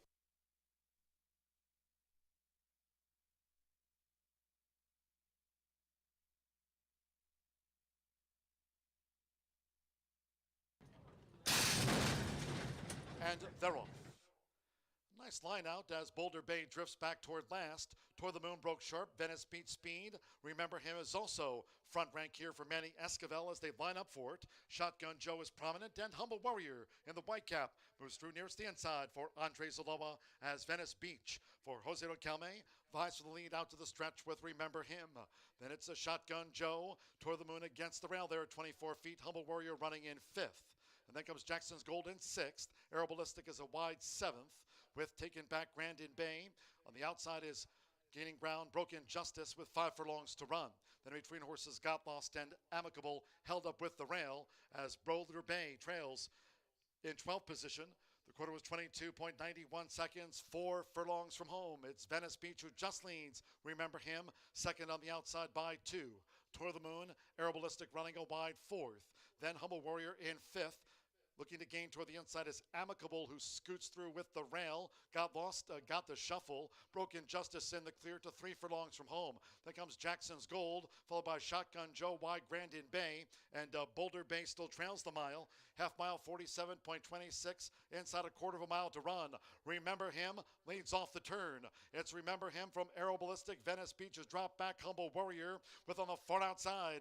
Broken Justice looking to gain. Jackson's Gold also looks to be staying on it in traffic. Here comes Jackson's Gold, who takes toward the inside, and finishing well is Jackson's Gold as they come past the 16th. Whoosh! With Joshua Morales, Jackson's Gold took the lead, took command, and wins by 5. Aero Ballistic on the wire with Humble Warrior. Remember Him. The next one's across from Broken Justice, then Amicable.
It's time for this week's edition of This Week in Horseshoe Indianapolis History. 5 years ago this week, containment. And Horseshoe Indianapolis' all-time winningest jockey, Rodney Prescott, scored the win. And the evening's featured $38,000 allowance for trainer Mort Shirazi, the Indiana-bred son of Pass Rush. Owned and bred by Swifty Farms Incorporated, this week, August 13th through the 20th, in Horseshoe, Indianapolis, history.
We're 9 minutes to the 8th race here at Horseshoe Indianapolis. 2-year-old maiden special weight, 7.5 furlongs on the grass.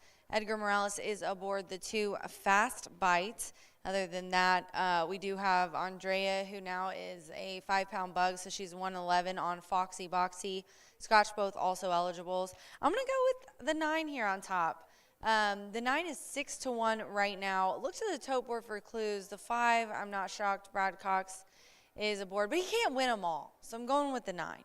Marcelino Pedroza is aboard. He's looking for the hat trick here, 3 wins.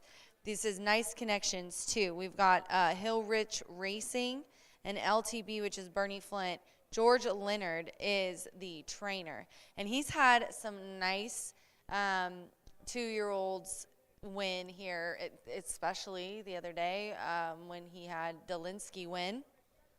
You want to know why I remember that name Delinsky so easily? Because it reminds me of Honey, I Shrunk the Kids when he says Zelensky. So that's why I always remember Delinsky. It's like the best name. But so I've got the 9 on top, Bullet Work on August 8th, July 26th. And also, I did note that the sire Keen Ice does not fire that well with first-time starters, but I do like the Unbridled Express Dam, which is just so cool to see one of the top Indiana sires. Now one of his is a dam, which I'm sure it's not one, but it's just nice to see. So I do like the breeding a whole lot on Keen Ice, and I'm looking for a big effort. Should like the grass. Then I'll go to the 5. This is Lord Donegal. The Cox trainee is 1-2 right now. Manny Esquivel, my man Manny, winning that $64 31-1 today. See if he can't take that luck and roll it into a double here. This one should improve, stretching out to 7.5 furlongs. Has ran a lot of short distances. Now, the dam on this 2-year-old colt Set You Free has 1 winner from 2 starters. However, no proven turf winners yet, but should like it. Laura Waller's trains. Joe Ramos is aboard. I'm just hoping to wake up on the turf and stretching out. Those 2 changes should change this Colts by Super Savers efforts today. Has been close well, not super close, but 2/3 to his credit. So has ran a little bit of form. And then the, I'm sorry, that was the 3. It's the same thing, though.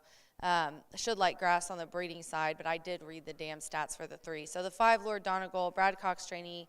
He's 30% plus with maiden special weight and Manny Esquivel aboard. Now, Vamanos is the one that the damn stats that I was just reading. She has 1 winner from 2 starters, but none of them have won on turf yet, and that is Set You Free. On the 3, Vamanos.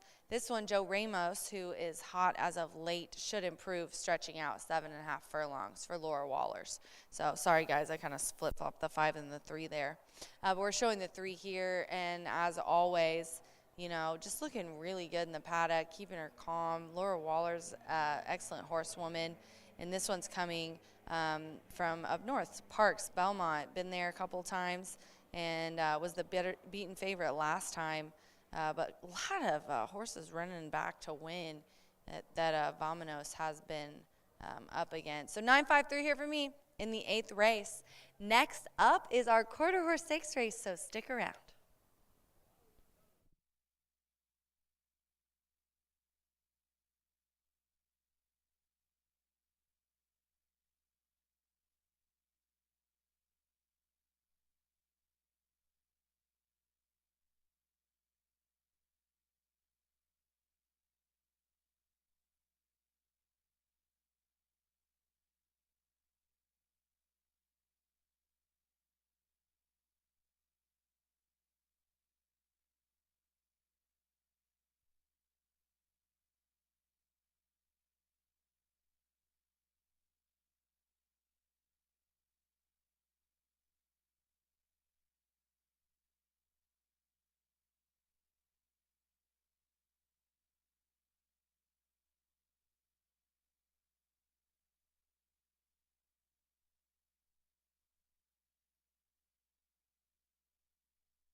The horses are stepping onto the track now for the 8th race, this maiden juvenile turf.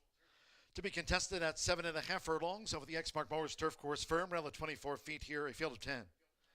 Scratch the also eligibles 11, Giovannino, and the 12, Najaruk. Scratch the also eligibles, numbers 11 and number 12. 2 Fast Bite, the rider Edgar Morales. On 2 Fast Bite here on parade. Number 7, Foxy Boxy. Andrea Rodriguez now claims a 5-pound apprentice allowance on 40 career wins. Foxy Boxy corrected weight single bug 111. Exacta Trifecta Superfecta. 10-cent Pentafecta bets. Double pick 3. We are firm and fast and 2 minutes from the maiden turf.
1 minute away from post time. You have 1 minute.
The horses are approaching the starting gate.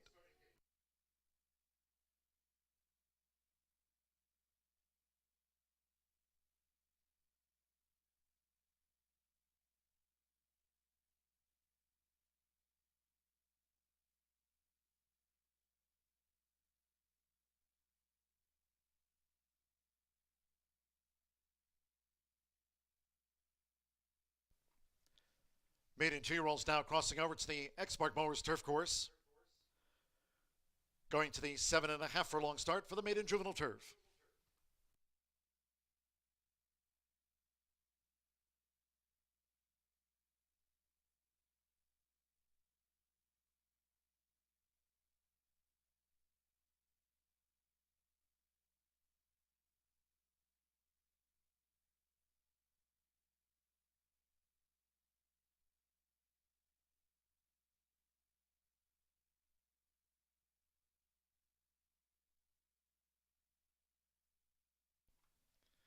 The horses have reached the starting gate.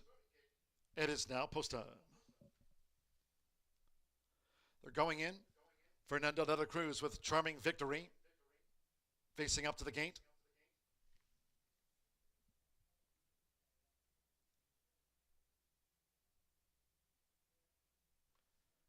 Here's Fast Bite.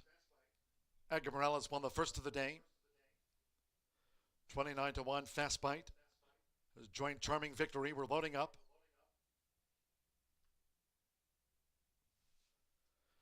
Joe Ramos with Vámonos. Vámonos in.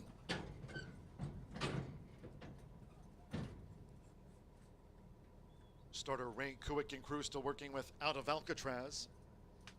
Line pink diamond belt.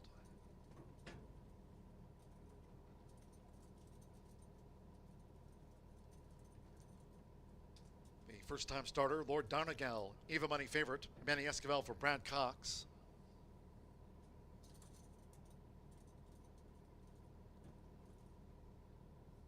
It's Eva Money, Lord Donegal, 4-1 King Ice, 5-1 El Rayo, and Out of Alcatraz, who's now moved in.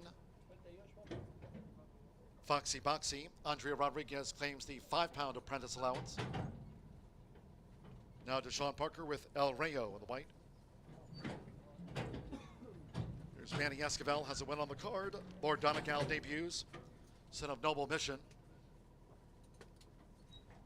Even Money, Lord Donegal. Marcelino Pedroza Jr. with King Ice and standby.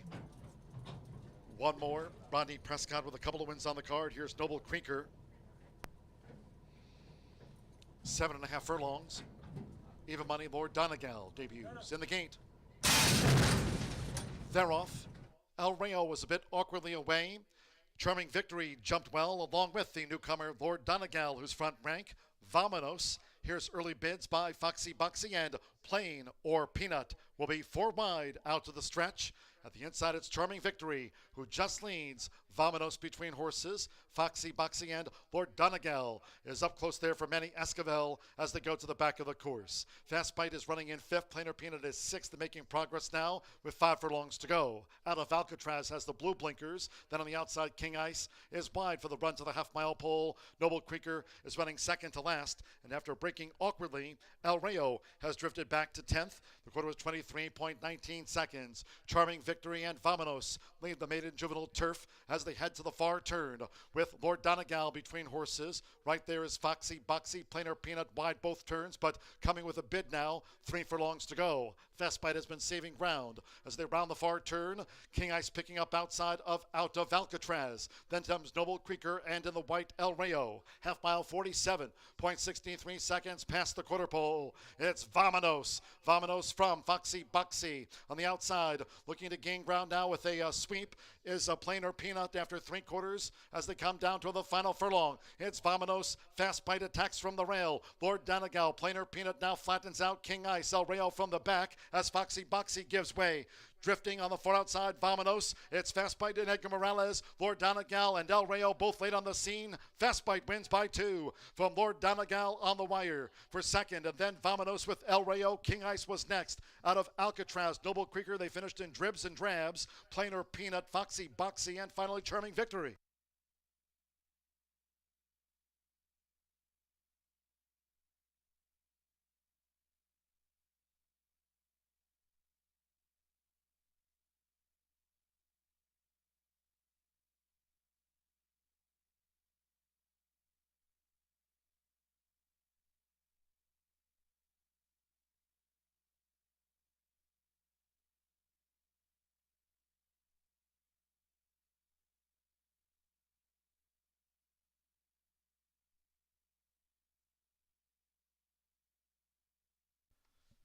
Two, 5, 3, 4 in the 9 for the Pentafecta 2 Fast Bite.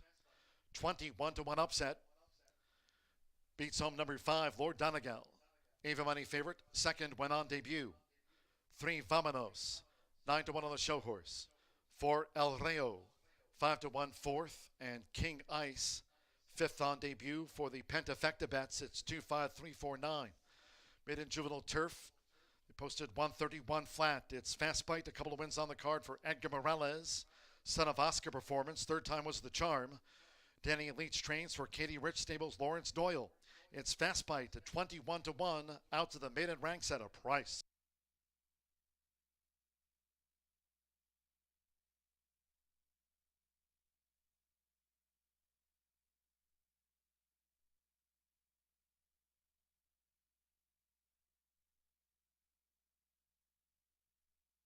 Steward's inquiry concerns the break. Your attention, please. The Stewards have posted the inquiry sign. This Stewards inquiry will concern the start of the maiden juvenile turf. Stewards inquiry into the break. Do hold all tickets until they've made it official. 25349 5th. Inquiry concerns the maiden juvenile turf start. Hold all bets.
Returning to the winner's circle, the 2 Fast Bite.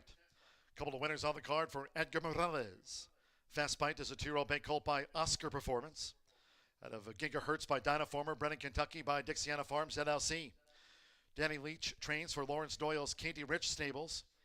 Horseshoe Indianapolis congratulates the winning connections of Fast Bite, a 21-1 maiden juvenile turf winner in 131 flat.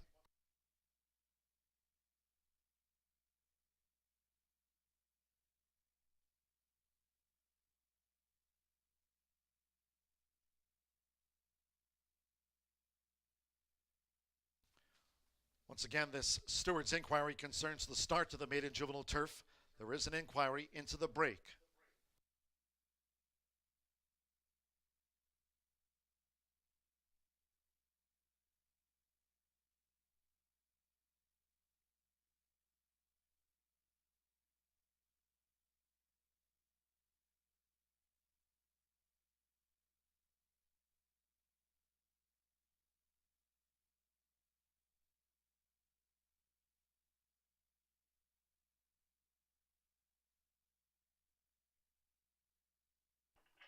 Once again, it was the start that was under Stewards' review, and no action will be taken.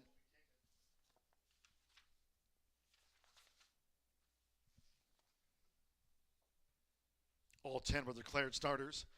No action taken after a review of the start to the maiden juvenile turf. It's 25349.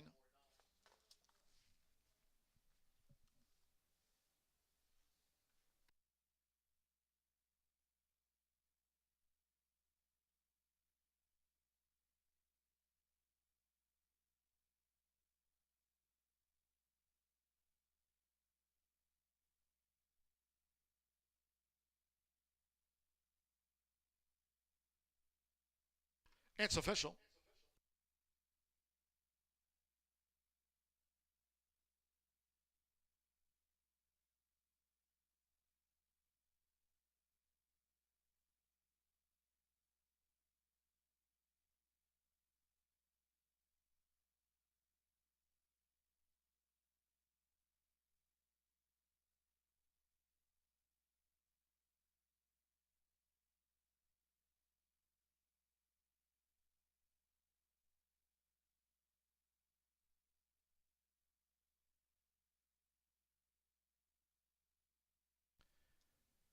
Results and prices after the maiden juvenile turf upset. The 10-cent superfecta 2534 paid $195.95. Pick 3, $298.70.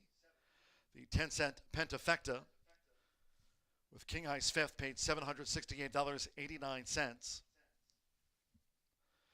50-cent trifecta, $230.80.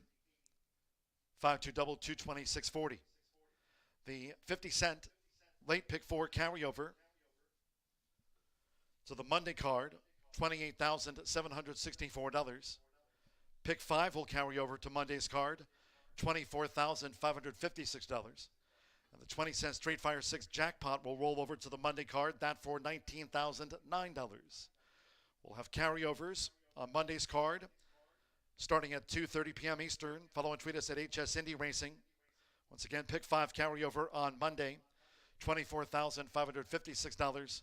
Pick four carryover, $28,764. Just over 19 grand. Monday's 20-cent Straight Fire 6 jackpot. In the ninth race, Horseshoe Indianapolis Classic. Scratch the also eligibles, 11 through number 14. 3 Apolitical Tools, 3 over.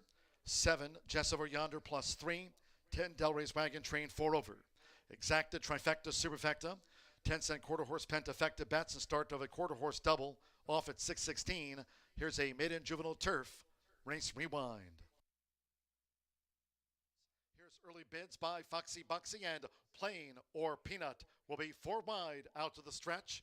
At the inside, it's Charming Victory, who just leads. Vominos between horses. Foxy Buxy and Lord Donegal is up close there for Manny Esquivel as they go to the back of the course. Fast Bite is running in 5th. Plain or Peanut is 6th, making progress now with 5 furlongs to go. Out of Alcatraz has the blue blinkers. Then on the outside, King Ice is wide for the run to the half-mile pole. Noble Creeker is running second to last. And after breaking awkwardly, El Rayo has drifted back to 10th. The quarter was 23.19 seconds. Charming Victory and Vominos lead the Maiden Juvenile Turf as they head to the far turn with Lord Donegal between horses. Right there is Foxy Buxy, Plain or Peanut wide both turns, but coming with a bid now, 3 furlongs to go. Fast Bite has been saving ground as they round the far turn. King Ice picking up out of Alcatraz. Then comes Noble Creeker and in the white El Rayo. Half mile 47.63 seconds past the quarter pole. It's Vominos. Vominos from Foxy Buxy on the outside, looking to gain ground now with a sweep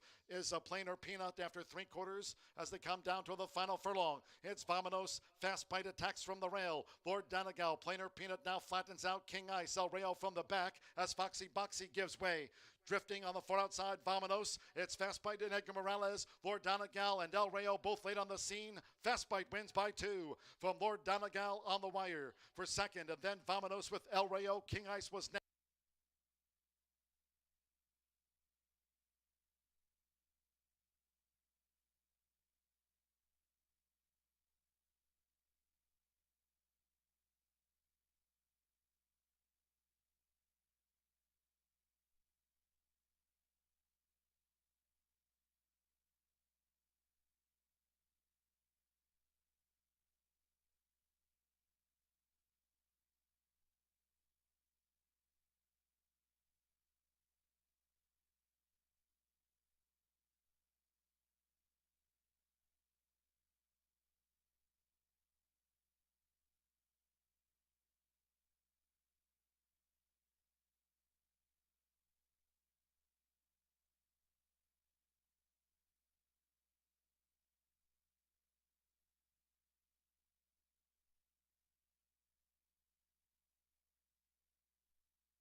2 quarter horse races on today's card at Horseshoe Indianapolis, and we're going to begin with the 84,020 Horseshoe Indianapolis Classic. This was supposed to have been run last week, but was canceled due to the weather.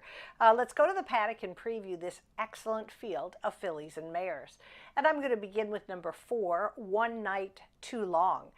We've got a scratch of the also eligibles, but this is my top choice. Randy Smith won this race last year with Lance Finlayson's Valentine Candy Rocks. Now, this horse will not defend his title, but Randy has plenty of options coming into the starting gate for this stakes. One Night Too Long is a 3-year-old daughter of Capo de Capi. She ran a game second in the QHRAI Derby, and I gave the nod to her based on her record at 400 yards. She's done very well at this distance. Not all the quarter horses like that. Some of them just a little bit better at the shorter distances. But also, as I've mentioned before, I have a lot of confidence in German Rodriguez, who rides for Smith along with leading rider Juan Marquez. I think German's a very underrated rider. Let's see if he can win back-to-back races with One Night Too Long. And then let's take a look at number 9 on a new note. Very nice filly, also trained by Randy. Brian Gunder purchased her for $22,000 at the Heritage Place yearling sale. She's been very competitive. And I wouldn't dwell on her, kind of label her seconditis. She has run, she's just really faced some serious rivals in her last 3, and running second to stakes competition isn't anything to dismiss. All right, and how about number 5, Just Bringing It On? Paul Martin trains this 4-year-old mare by Jess Zuman. Now, this is going to be her 20th career start, and she exits an overnight stakes on July 11th, which was dominated by Beach Blast. There was nobody in that field that was going to beat Beach Blast, so I certainly don't take anything against Just Bringing It On. She's very good at the allowance level and had a win here on May 31st. So take a look at her. And I'll round out my top 4 with number 3, Apolitical Tools. Jessie Vasquez is going to saddle this 4-year-old mare by nationally ranked, very respected sire, Apolitical Jess.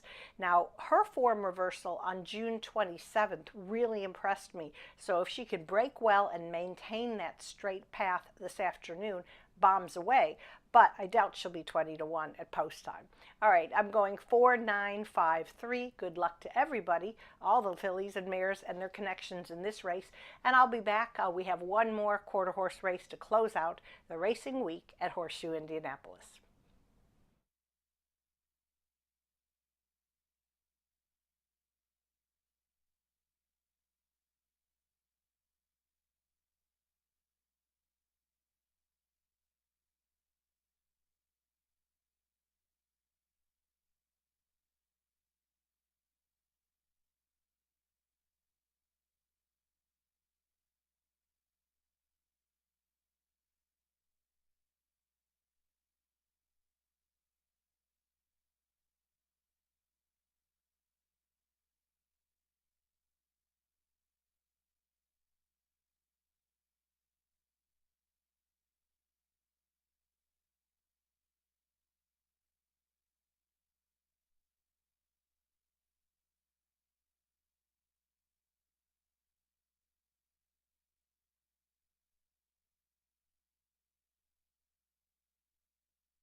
The horses call postword for the 9th race, marking the 17th running of the Horseshoe Indianapolis Classic. For these Phillies mares over the 400 yards, fast track a field of 10. Scratch the also eligibles, 11 Canoma through number 14 Flyway Carver. Scratch the also eligibles. Here's the field on parade for the Horseshoe Indianapolis Classic. One is Just Good Reason S.A. Edgar Diaz rides for Claudio Barraza, trains for Porfirio Carrasco. Number 2, Fire the Cartel with Shanley Jackson. Randy Smith trains, Rose Bodie's homebred. Number 3, Apolitical Tools with Giovanni Vasquez Gomez riding for Jessica Vasquez and Campos Family Ventures LLC. Number 4, One Night Too Long with German Rodriguez. Randy Smith trains for Jeff Wiley. Number 5, Just Bringing It On with Jose Ruiz.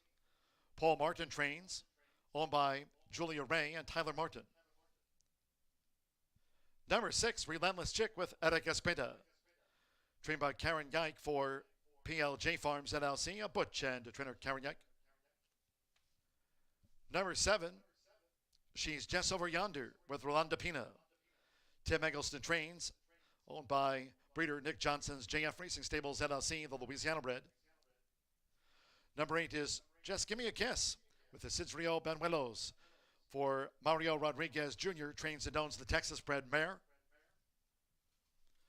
Number 9 is On a New Note with Juan Marquez, one of the Randy Smith trio, this for owner Brian L. Gunder.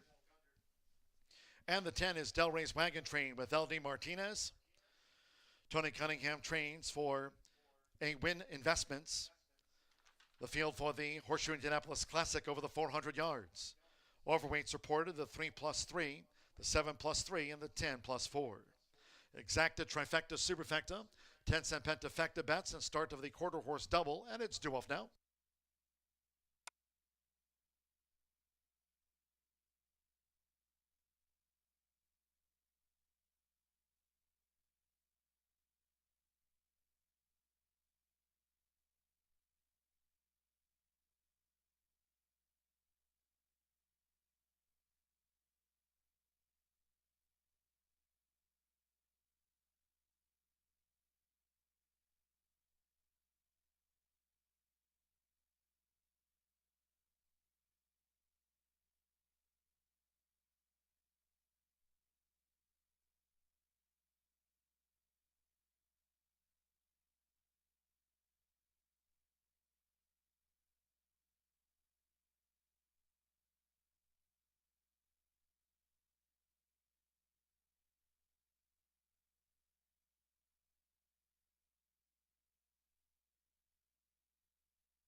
The horses are approaching the starting gate.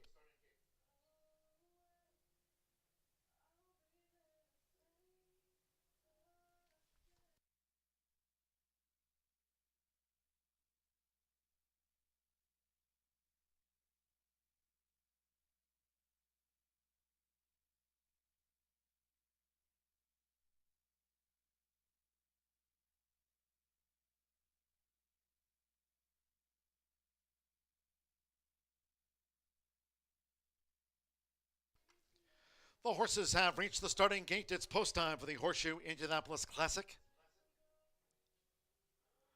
They're going in. Apolitical Tools, One Night Too Long. Use the flipping halters. Flipping halter for Jess, bringing it on. We're loading up. Flipping halter for Relentless Chick. Jess over yonder uses the flipping halter.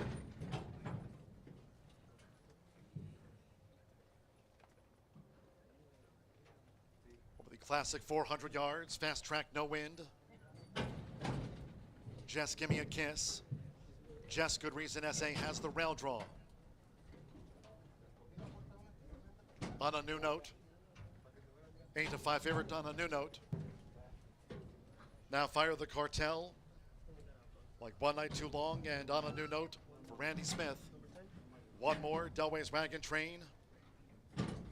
400 yards, no wind. They're in the gate.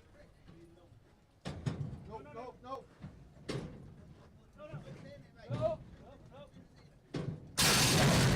Raw from the Horseshoe Indianapolis Classic. Nice line out. Fire the Cartel. Just Good Reason SA. Apolitical Tools. One Night Too Long. Here comes Just Bringing It On, who narrowly leads past the 220. Late bid Relentless Chick on the outside. On a new note. Delway's Wagon Train. They're close to home. And it is One Night Too Long who just leads. One Night Too Long on a new note. On a new note. One Night Too Long. It'll be a Randy Smith 1-2. Relentless Chick with Just Give Me a Kiss and Just Bringing It On in the Horseshoe Indianapolis Classic. On a new note, One Night Too Long, they were in the stakes photo finish.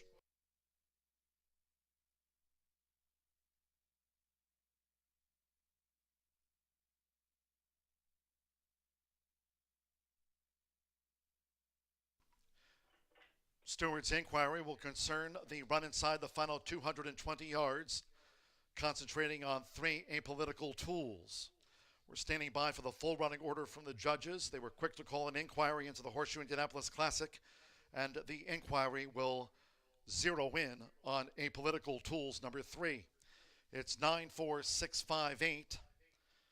9 on a new note, and 9-5 was first. Beats 4, One Night Too Long for the Randy Smith 1-2. 6 Relentless Chick and 10 to 1/3. Just Bringing It On 4th, and Just Give Me a Kiss was 5th for the Grand High 5. Hold all bets until official. Inquiry concerns the unplaced 3 apolitical tools.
.06 was the final time for the 400 yards. Fast track 20.06 on a new note. Juan Marquez for Randy Smith. Colorado bred daughter of one fabulous eagle.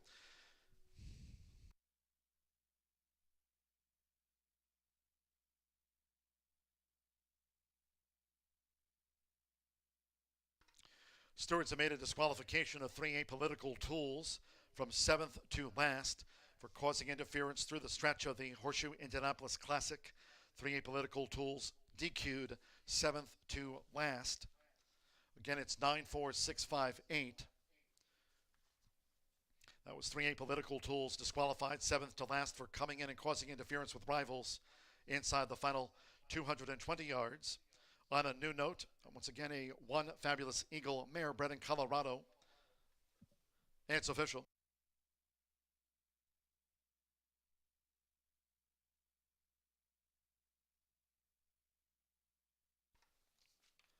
Returning to the winner's circle, the 9 on a new note with Juan Marquez. This meets leading quarter horse jockey. It's on a new note, 4-year-old bay mare by One Fabulous Eagle. Out of Corona Cerveza by Corona Cartel. Randy Smith trains for Brian L. Gunder. She was bred in Colorado by Thomas H. Bradbury. Horseshoe Indianapolis congratulates the winning connections of On a New Note. Led home, 1 night too long for the Randy Smith 1-2. Results and prices after the Horseshoe Indianapolis Classic of 2022. Just Give Me a Kiss was 5th. 10-cent Pentafecta paid $423.18. Pick 3 paid $209.20. 9-4 Exacta, that Randy Smith 1-2, $21.20. 50-cent Trifecta, $21.70. 2-9 Double, $218.40. $33.15. The 10-cent Superfecta, with Jess bringing it on 4th.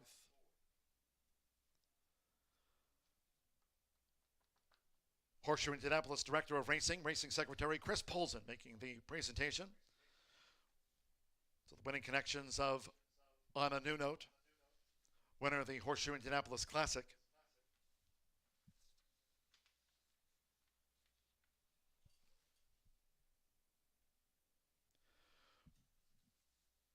Once again, reminding all, we'll have an all quarter horse day starting at 10 a.m. on Labor Day weekend. Hope you can join us on September 3rd.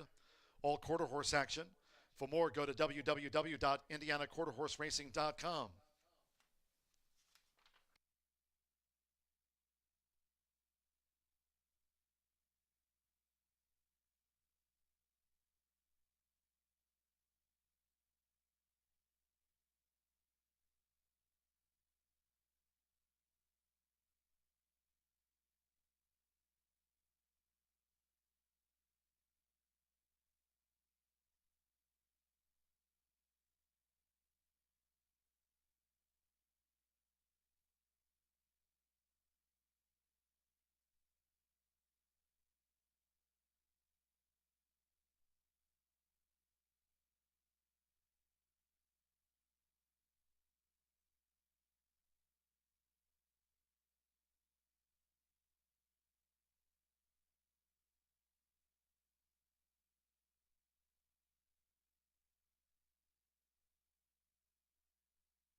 The Horseshoe Indianapolis Classic goes to Randy Smith. You know, I had you 1, 2, and 3. Did you really? Yeah, and I said on the previous show, I said he's going to be mad or Debbie's going to be like, thanks for the pressure, Rach. Yeah. The 2 kind of got took out, but she's a nice filly. Yeah, she should have been up in there. But you got a game mare On a New Note who won, and I was asking you, the outside's kind of been a little iffy this year, but she didn't seem to mind it. No, Juan said she got a good break there, and he just cruised on home with her. Yeah, and she's been always a bridesmaid, never a bride, too, so I'm glad, I bet you're happy to get the win finally with her, huh? I'll bet that owner is. All right, congratulations to the connections, Brian Gunder, Randy Smith, On a New Note, and our Horseshoe Indianapolis Classic Stakes. Good luck.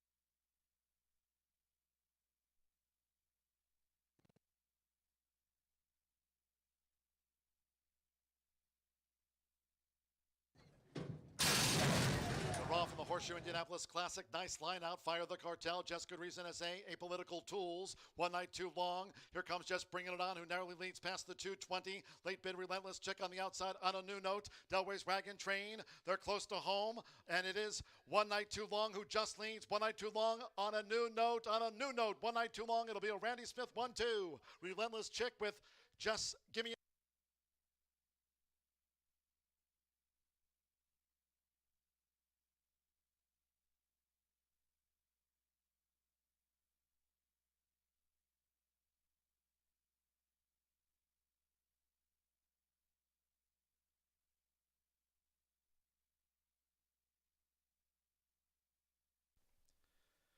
20.06 after the Horseshoe Indianapolis Classic of 2022. Last of the day. Race 10, quarter horse allowance over the 330 yards, fast, no wind. No scratches in the nightcap, all 9 run. 5 Moonfall, jockey change to LD Martinez. LD Martinez on 5 Moonfall, overweights the 1. BP Tempe not plus 3 pounds. Number 2 is separate as V plus 2. And number 5 Moonfall with LD Martinez 2 over, make it 130. The 8 Miss Royal Snow add 5 pounds to the weight. 9 Incredible, 5 pounds over. It's the finale at 644.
Join us for Labor Day weekend racing. We are going to be racing on Labor Day weekend. That is Saturday, September 3rd. It's an all-quarter horse day at 10 a.m. featuring the QHRAI Stallion Service Auction Futurity, the SSA Derby, regional qualifiers for the Challenge Championships on August 22nd.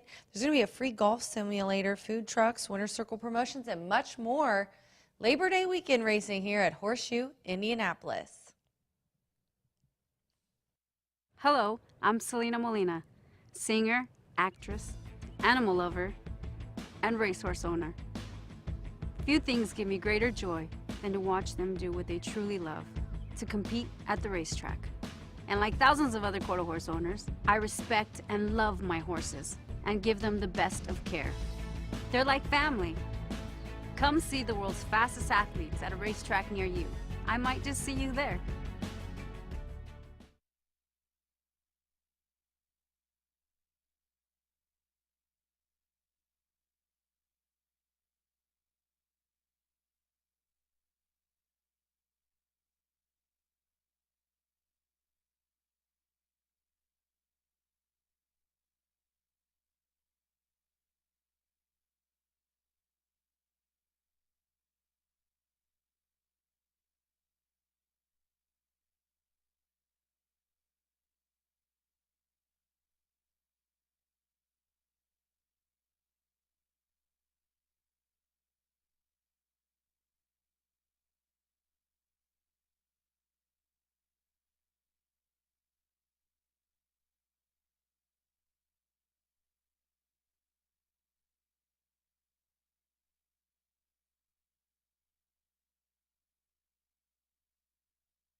quarter horse races on today's card at Horseshoe Indianapolis, and we're going to begin with the 84,020 Horseshoe Indianapolis Classic.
The horses coming onto the track for the 10th and final. This allowance over the 330 yards, fast no wind, a field of 9. Number 5, Moonfall, the jockey L.D. Martinez on number 5, Moonfall. Overweights, the 1+3, 2+2, 5+2 with L.D. Martinez. The 8, Miss Royal Snow +5, and 9, Incredible 5 over. Exacta, Trifecta, Superfecta, 10-cent Pentafecta bets was scheduled at 6:44.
Less than 1 minute away from post time.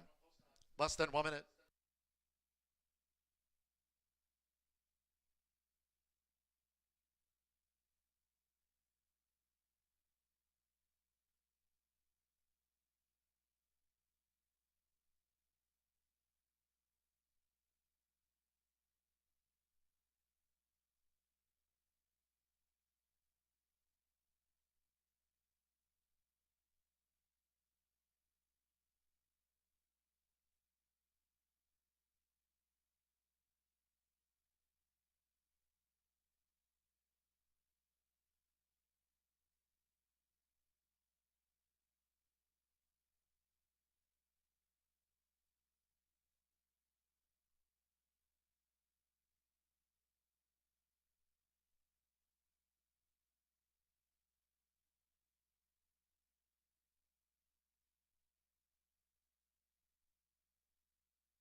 The horses are approaching the starting gate.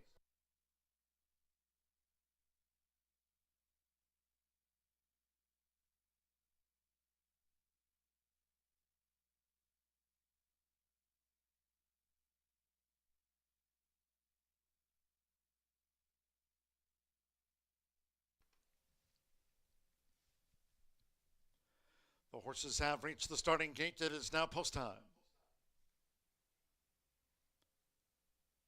Hidden prize uses the flipping holder along with Jane Corona Extra. First couple in.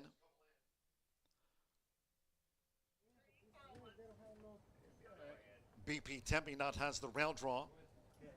Moonfall coming up. LD Martinez, Moonfall's in. Alana Biscuit. A Separatist V drew 2.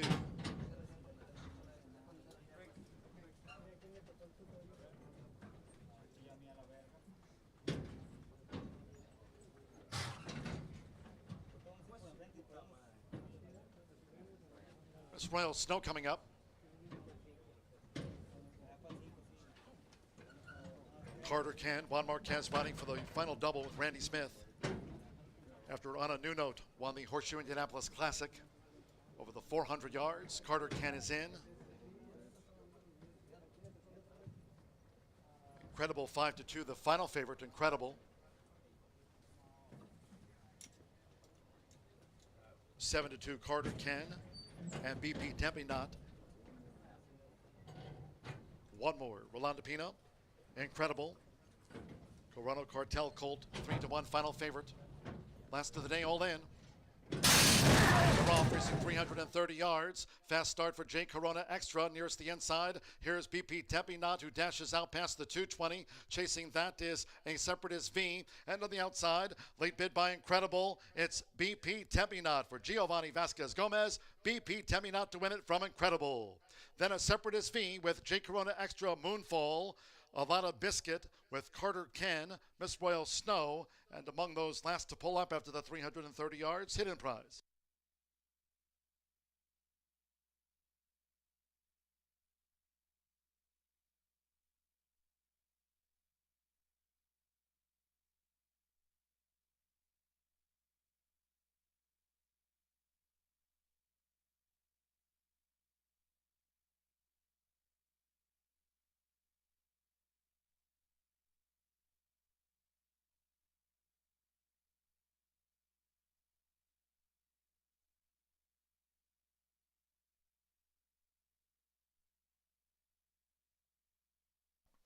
One 9-2-6-5 was fifth for the Pentafecta. 1 BP Tempe Knot 7-2 first.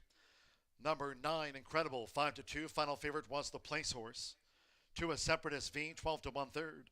6 J Corona Extra 17-1 fourth, and Moonfall for the Grand High 5. 1-9-2-6-5 after the 330-yard finale.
$16.92 the final time for the 330 yards, fast no wind.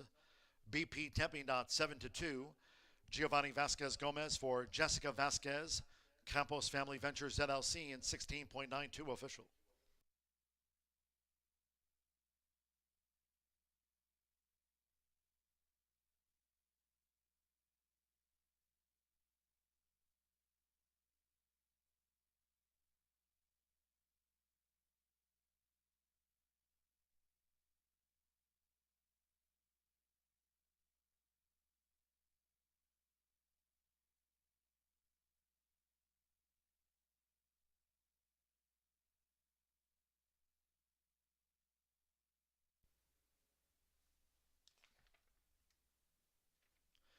Stepping into the winner's circle, the 1 BP Tempe Knot with Giovanni Vasquez Gomez.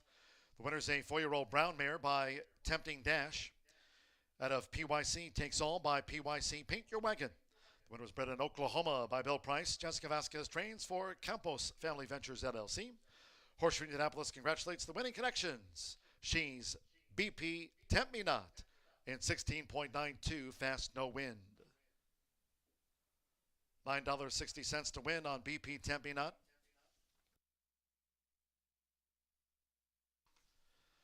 The Pentafecta paid $676. 1-9 exacta $44.40, 50-cent trifecta $131.25. 9-1 4540, $188.83 on the 10-cent superfecta. J Corona Extra ran fourth. Final pick 3 on the card returned $276.35.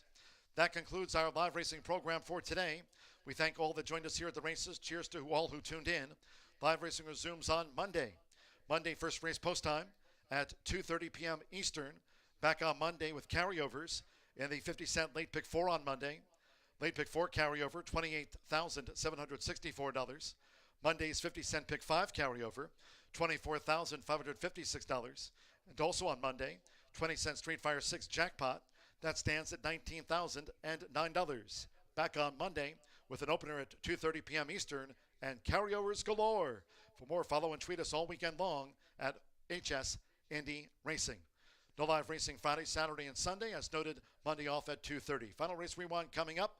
Until next time, for all of us here at Horseshoe Indianapolis, it's been my pleasure for the broadcast booth. See you Monday on that carryover day.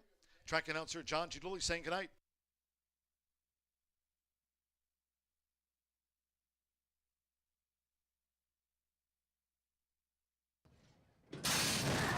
Racing 330 yards. Fast start for J Corona Extra nearest the inside. Here's BP Tepinot who dashes out past the 220. Chasing that is a Separatist V. And on the outside, late bid by Incredible. It's BP Tepinot for Giovanni Vasquez Gomez. BP Tepinot to win it from Incredible.